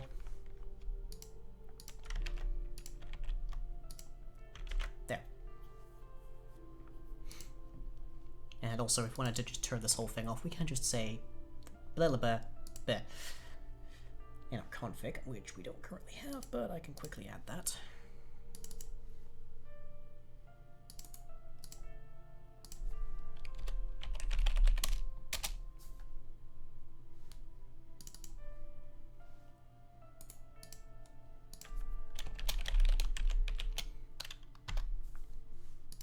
Okay.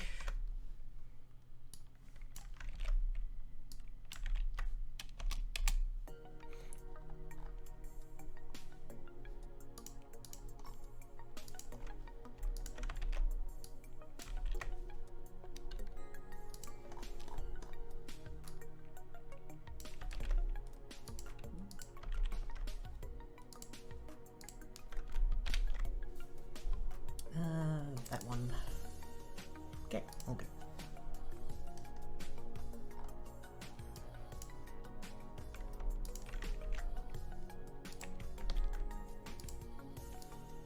I'm just cloning this from various oddities so I know that it works.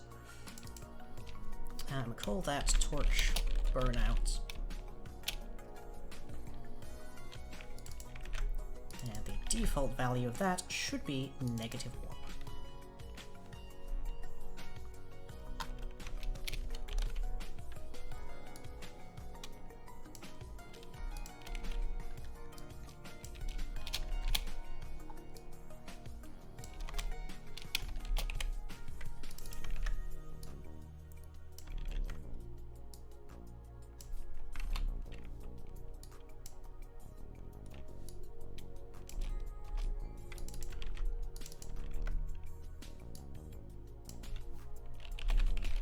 So if you want your torches to burn out really, really, really quickly, you can change that.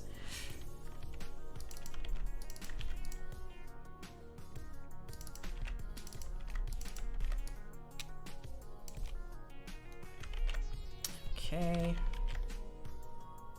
Torch block mixin. We go to config ve.general.torch burnout rate. There. And similar to this, we just need to check if that is greater than or equal to 0.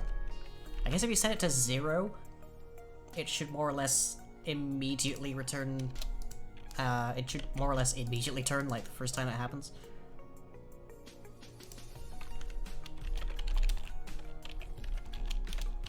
Just gonna make that actually return that, because otherwise bad things can happen. The random needs an actual, like, minimum value of 1.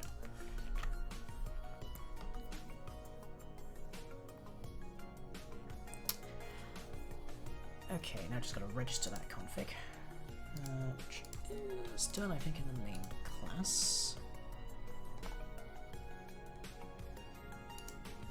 If I'm remembering correctly, anyways.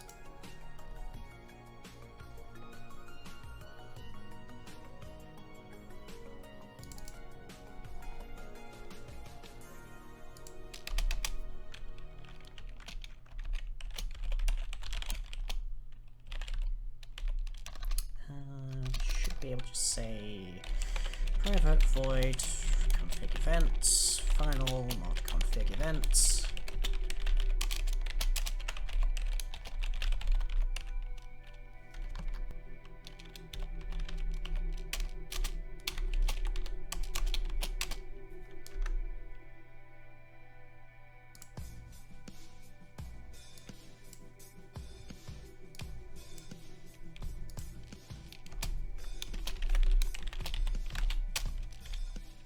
Let's just make sure everything stays updated.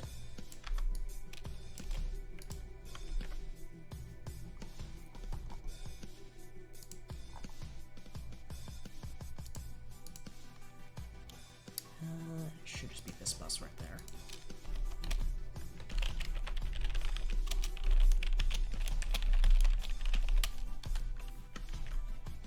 I think that's everything, but let's just make sure.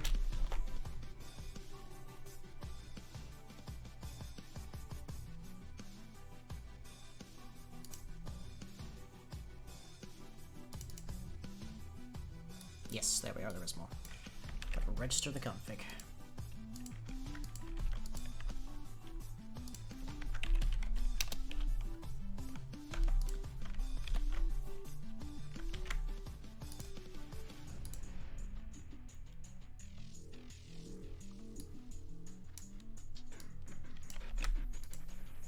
Okay. We don't currently have a client over here, so that's fine.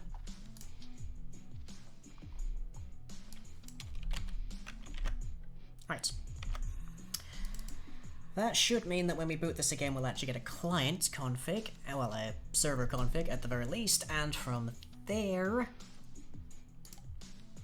our mixin should start to work.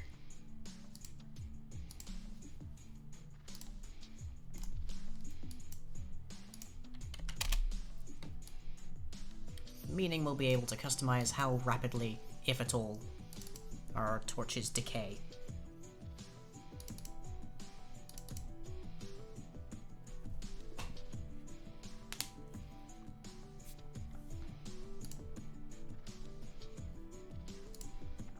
There we are.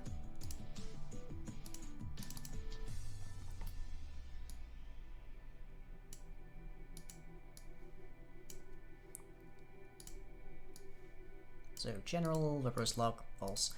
Range greater than -1. Let's see. Default value min-max, good, okay.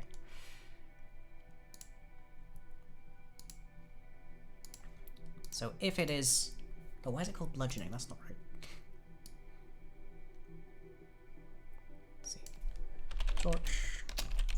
Burnout. Right. Ticks. There.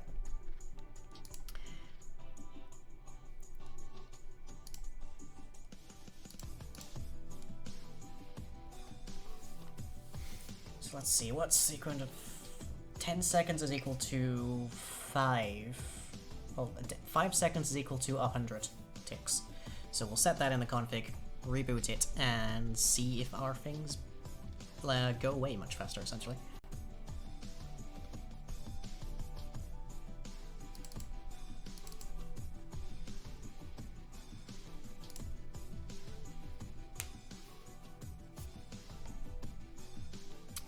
Meanwhile, I'm going to crack open the model for burnt out redstone torches.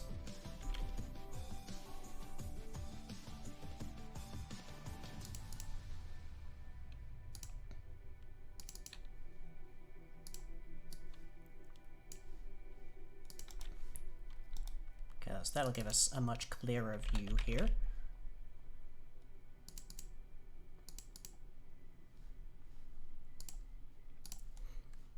Okay, so yes, really that torch burnout rate in ticks, currently -1, meaning they don't. Should be good.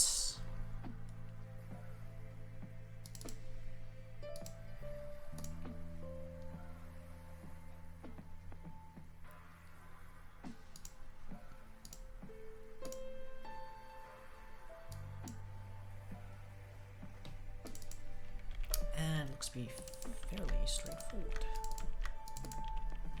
So redstone wall torch off.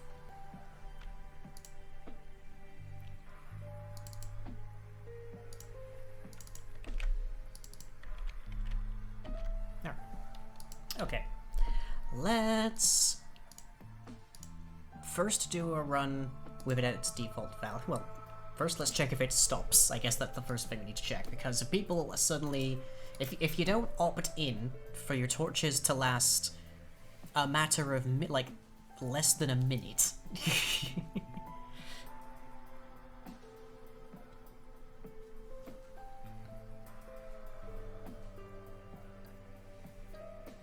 you're probably not going to be quite happy about it. Actually, that is a point.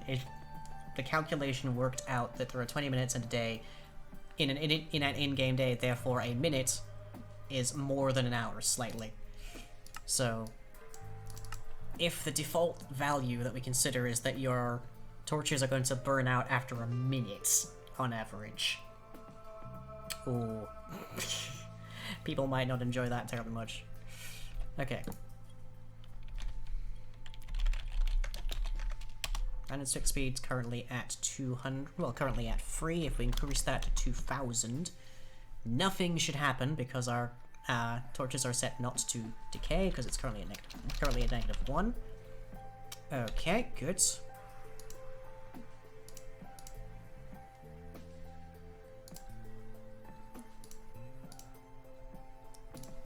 Let's change that to... Well, our value was 1,000, so let's try 1,000 and see what that's like.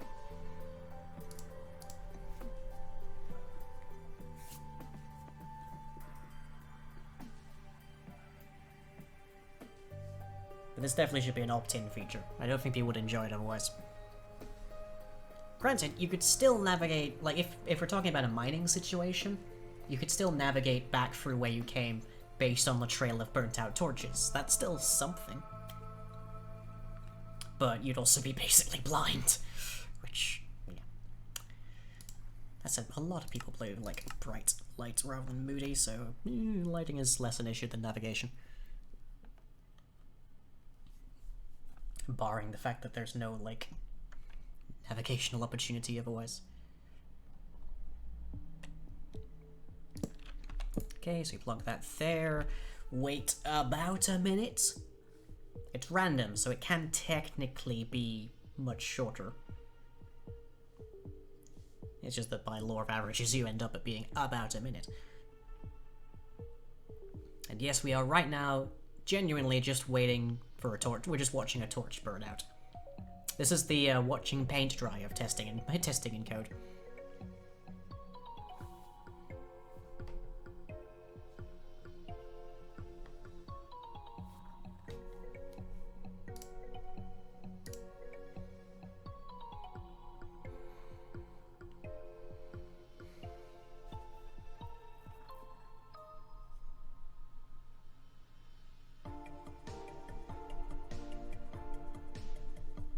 How is everybody in chat, by the way? You doing okay tonight? Having fun?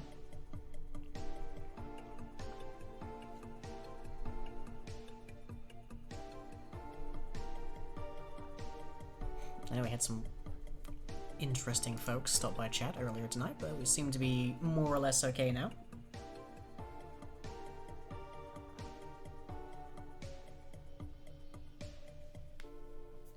That would be a really opportune moment for somebody to give me squats, wouldn't it?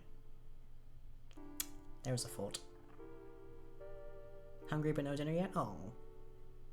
Is it being delivered or something? Or are you just waiting for it to cook?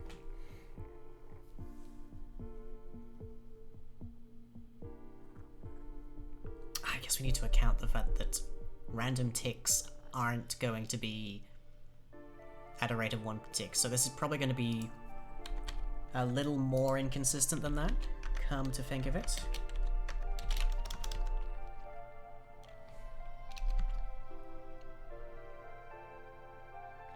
We set that to 20, it should be roughly 1, I think.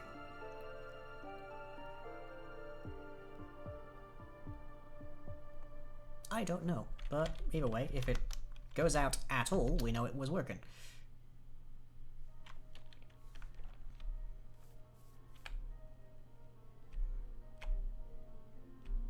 The rate at which a given block gets a random tick is also going to be very broad.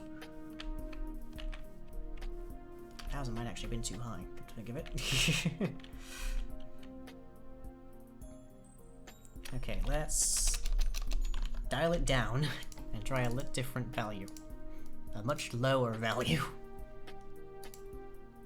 Let's say 1 in 10, for instance.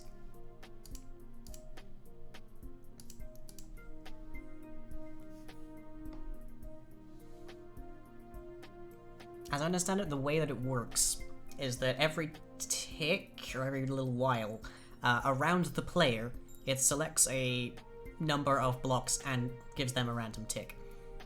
Whether or not they actually random tick.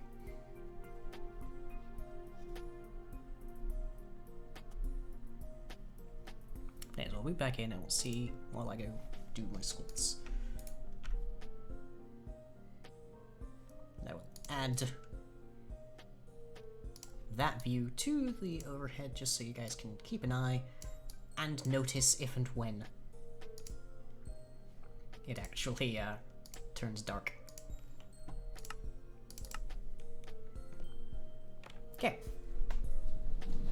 So we are at the default tick rate.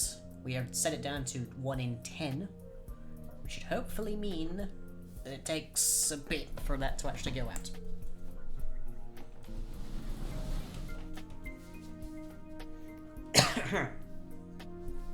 Okay. 1, 2, 3, 4, 5, 6, 7, 8, 9,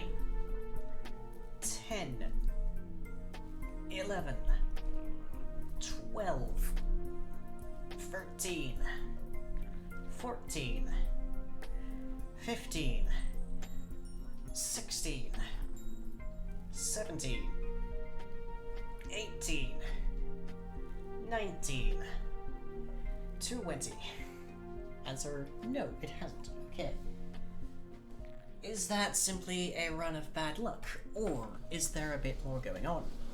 Or a bit less, I guess, would be more specifically accurate. Huh.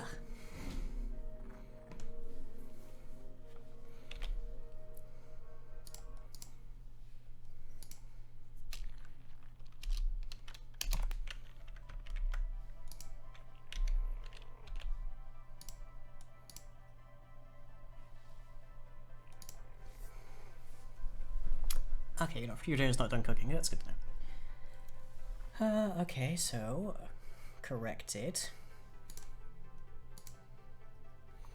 Oh, and it's changed. Okay.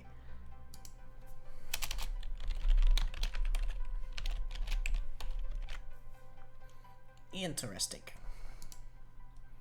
I don't think I need the VO section open.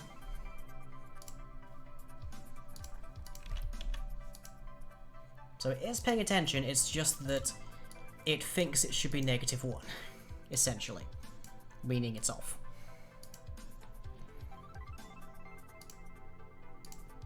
One thing I am going to do here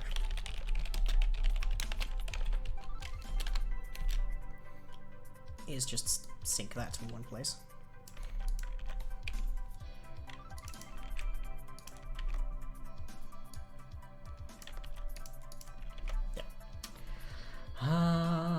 Right.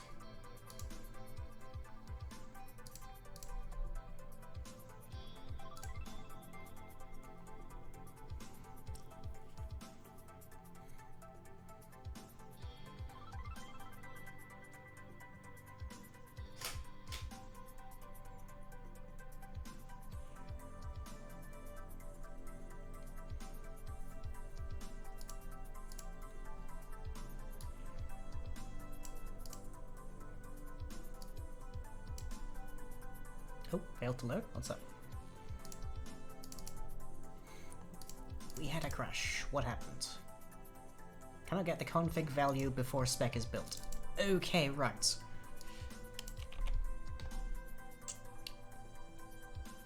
That makes a degree of sense, yes.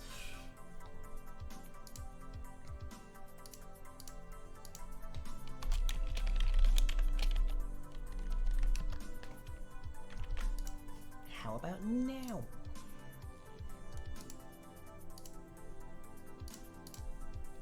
I suspect what's happening is it's not reading it through properly.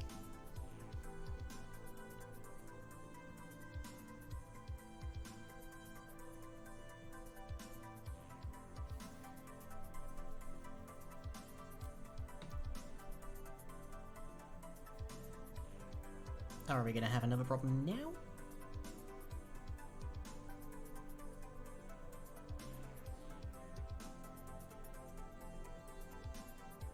No. Okay.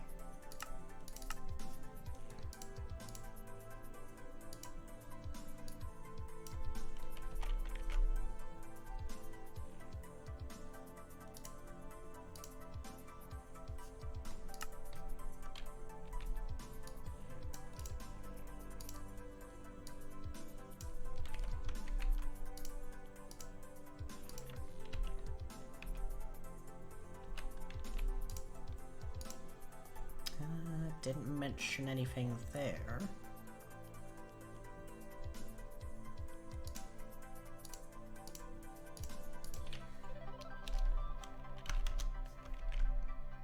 How there's a problem?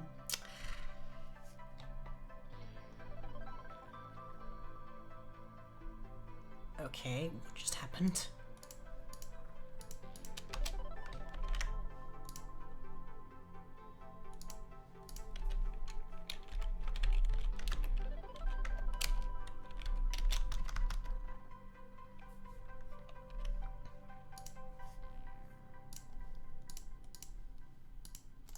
That's also not getting changed. Probably because the whole thing crashed. Who knows?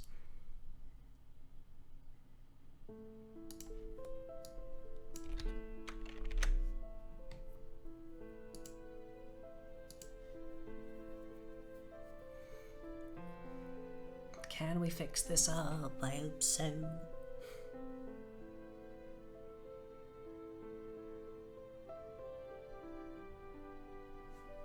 Especially because now with the way I've redone that, we have to call that function basically every random tick of every block in the game. So it's helpful if we're not having to drag it straight out.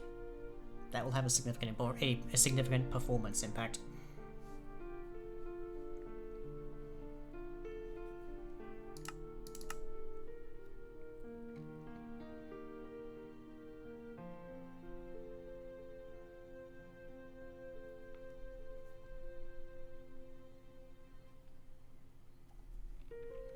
Okay, so the random tick speed, I believe we left it at 200. Yep.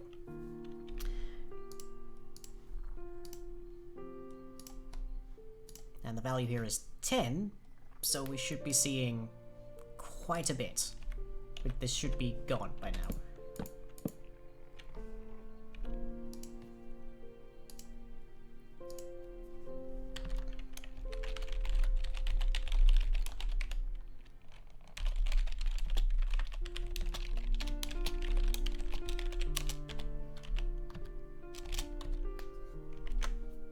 So let's see what that reads. Actually, let's plunk that up here, because otherwise it's... If indeed it's turned off, we'll never get a random tick anyways, so... What do you think, people? Would like to see more features like this, where torches actually have a limited lifespan? I guess if you have, like, Optifine or some such running, and you're just wandering around holding a torch, then it's basically eternal, but... Obviously you can't use that to light up everywhere else, under most circumstances, so...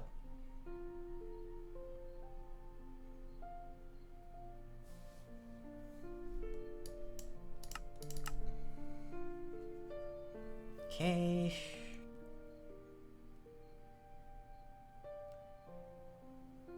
Burnout rate -1. Interesting. So it currently says it's off.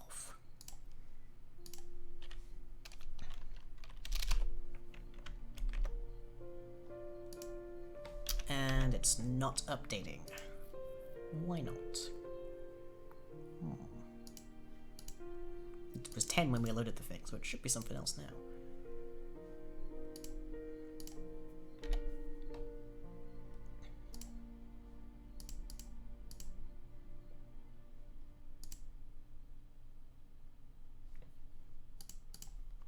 At least we've identified the problem, so there's that.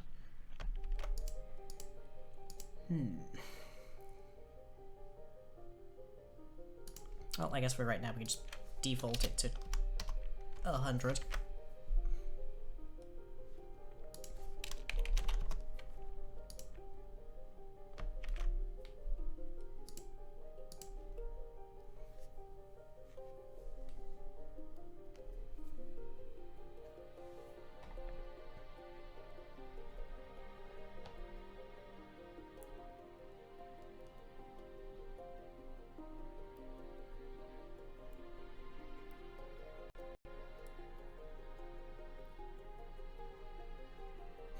We need some kind of mark dirty for the config. So it starts off dirty, so it drags everything in, and then it actually like marks it as dirty every time it gets every time it gets changed. That'd probably be the easiest way to doing this. Oh, there we go.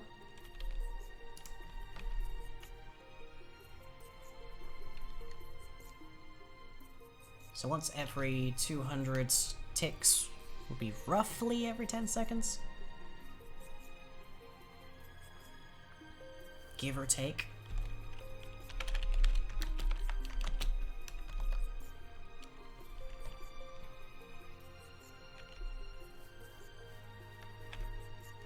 Yeah, nice.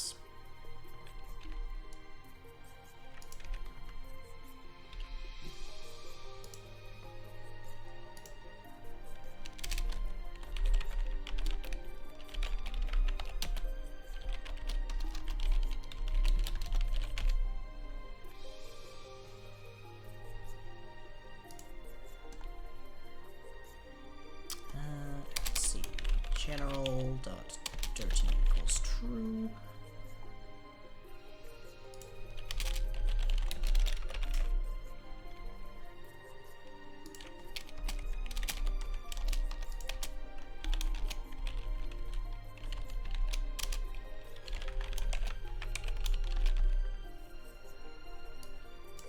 And then we can just do that, basically.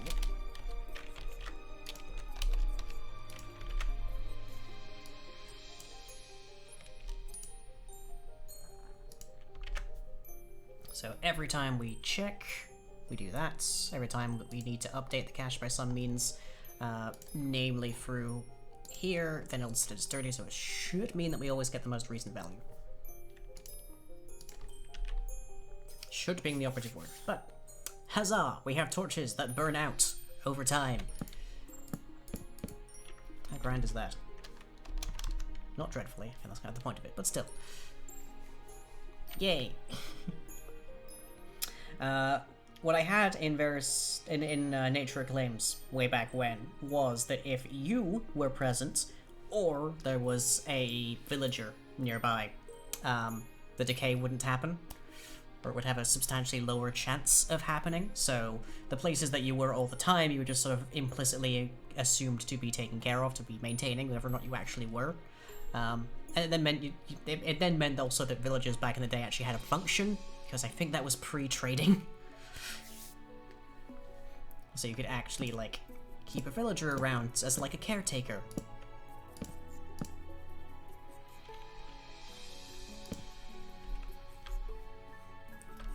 But okay, I think, like, one last tweak here is that you could flint and steel onto these to actually, like, relight them. Don't know how quickly we can do that, but we can try. Let's see, flint and steel item. Just plonks fire as near as I can tell. Campfire block, yep. So, TNT.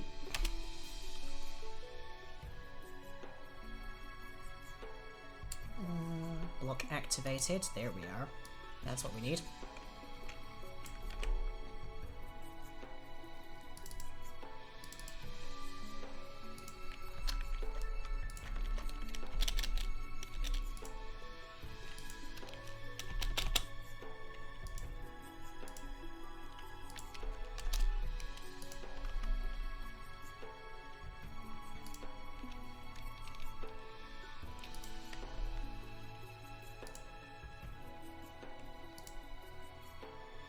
Okay, so world set block state. In this case, it's going to be torch.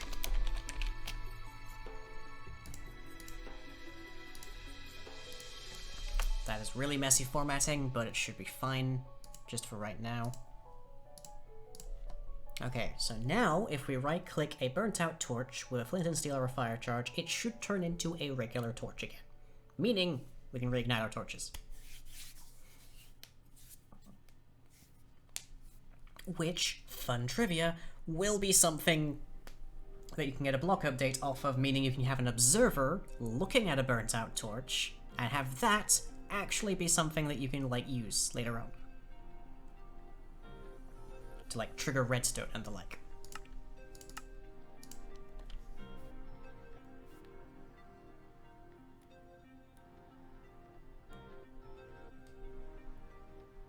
I could also theoretically have them output a pulse to comparators whenever that happens. Hey! Nice. Grand and good. Grand and good. So now burnt out torches don't just have to be, like, completely replaced. They can actually be reused in exchange for durability or fire charges. Nice. Okay, I'm calling that good.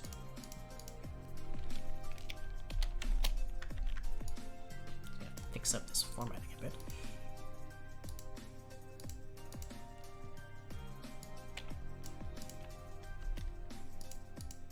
Because it is hideous.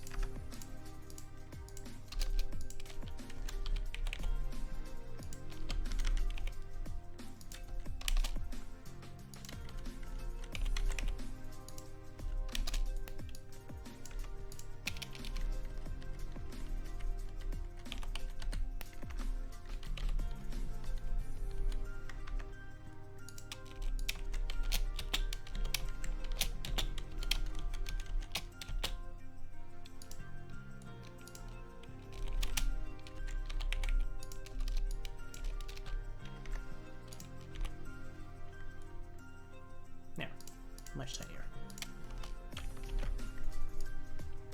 And then we can drop that just in here real quick as well.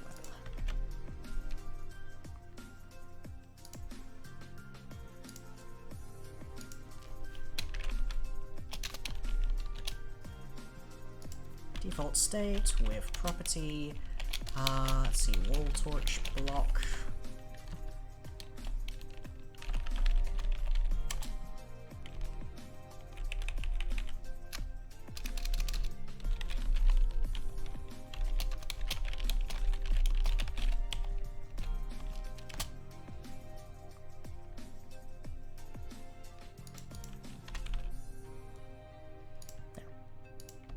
There.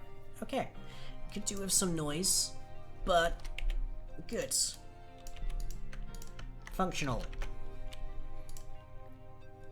Obviously I need to do a little bit of tweaking to get the config to work properly, but yay, we've got a nice little decorative element there. That's all I've got time for tonight. Hope you've enjoyed. My next stream should be on the Thursday, probably with some Sea of Thieves or some Among Us with the World of Madness crew. Then on Saturday, we should have the carousel, as per usual, with the patrons playing some random games. On Sunday this week, we have the Patron Games Day. So if you're a patron at any level, as little as $1 a month, you can join us on the Discord for about 8 hours straight of various games. Drop in, drop out, whatever you like. Meanwhile, I do make videos over youtube.com/humorcomic, which includes, fingers crossed, one coming up on Saturday. We'll see. Depends how my energy levels and my brain works, because undiagnosed ADHD can be a heck of a pick. Otherwise, everything I do is powered by you at patreon.com/lying. Hope you've all enjoyed. I'll catch you all as ever next time.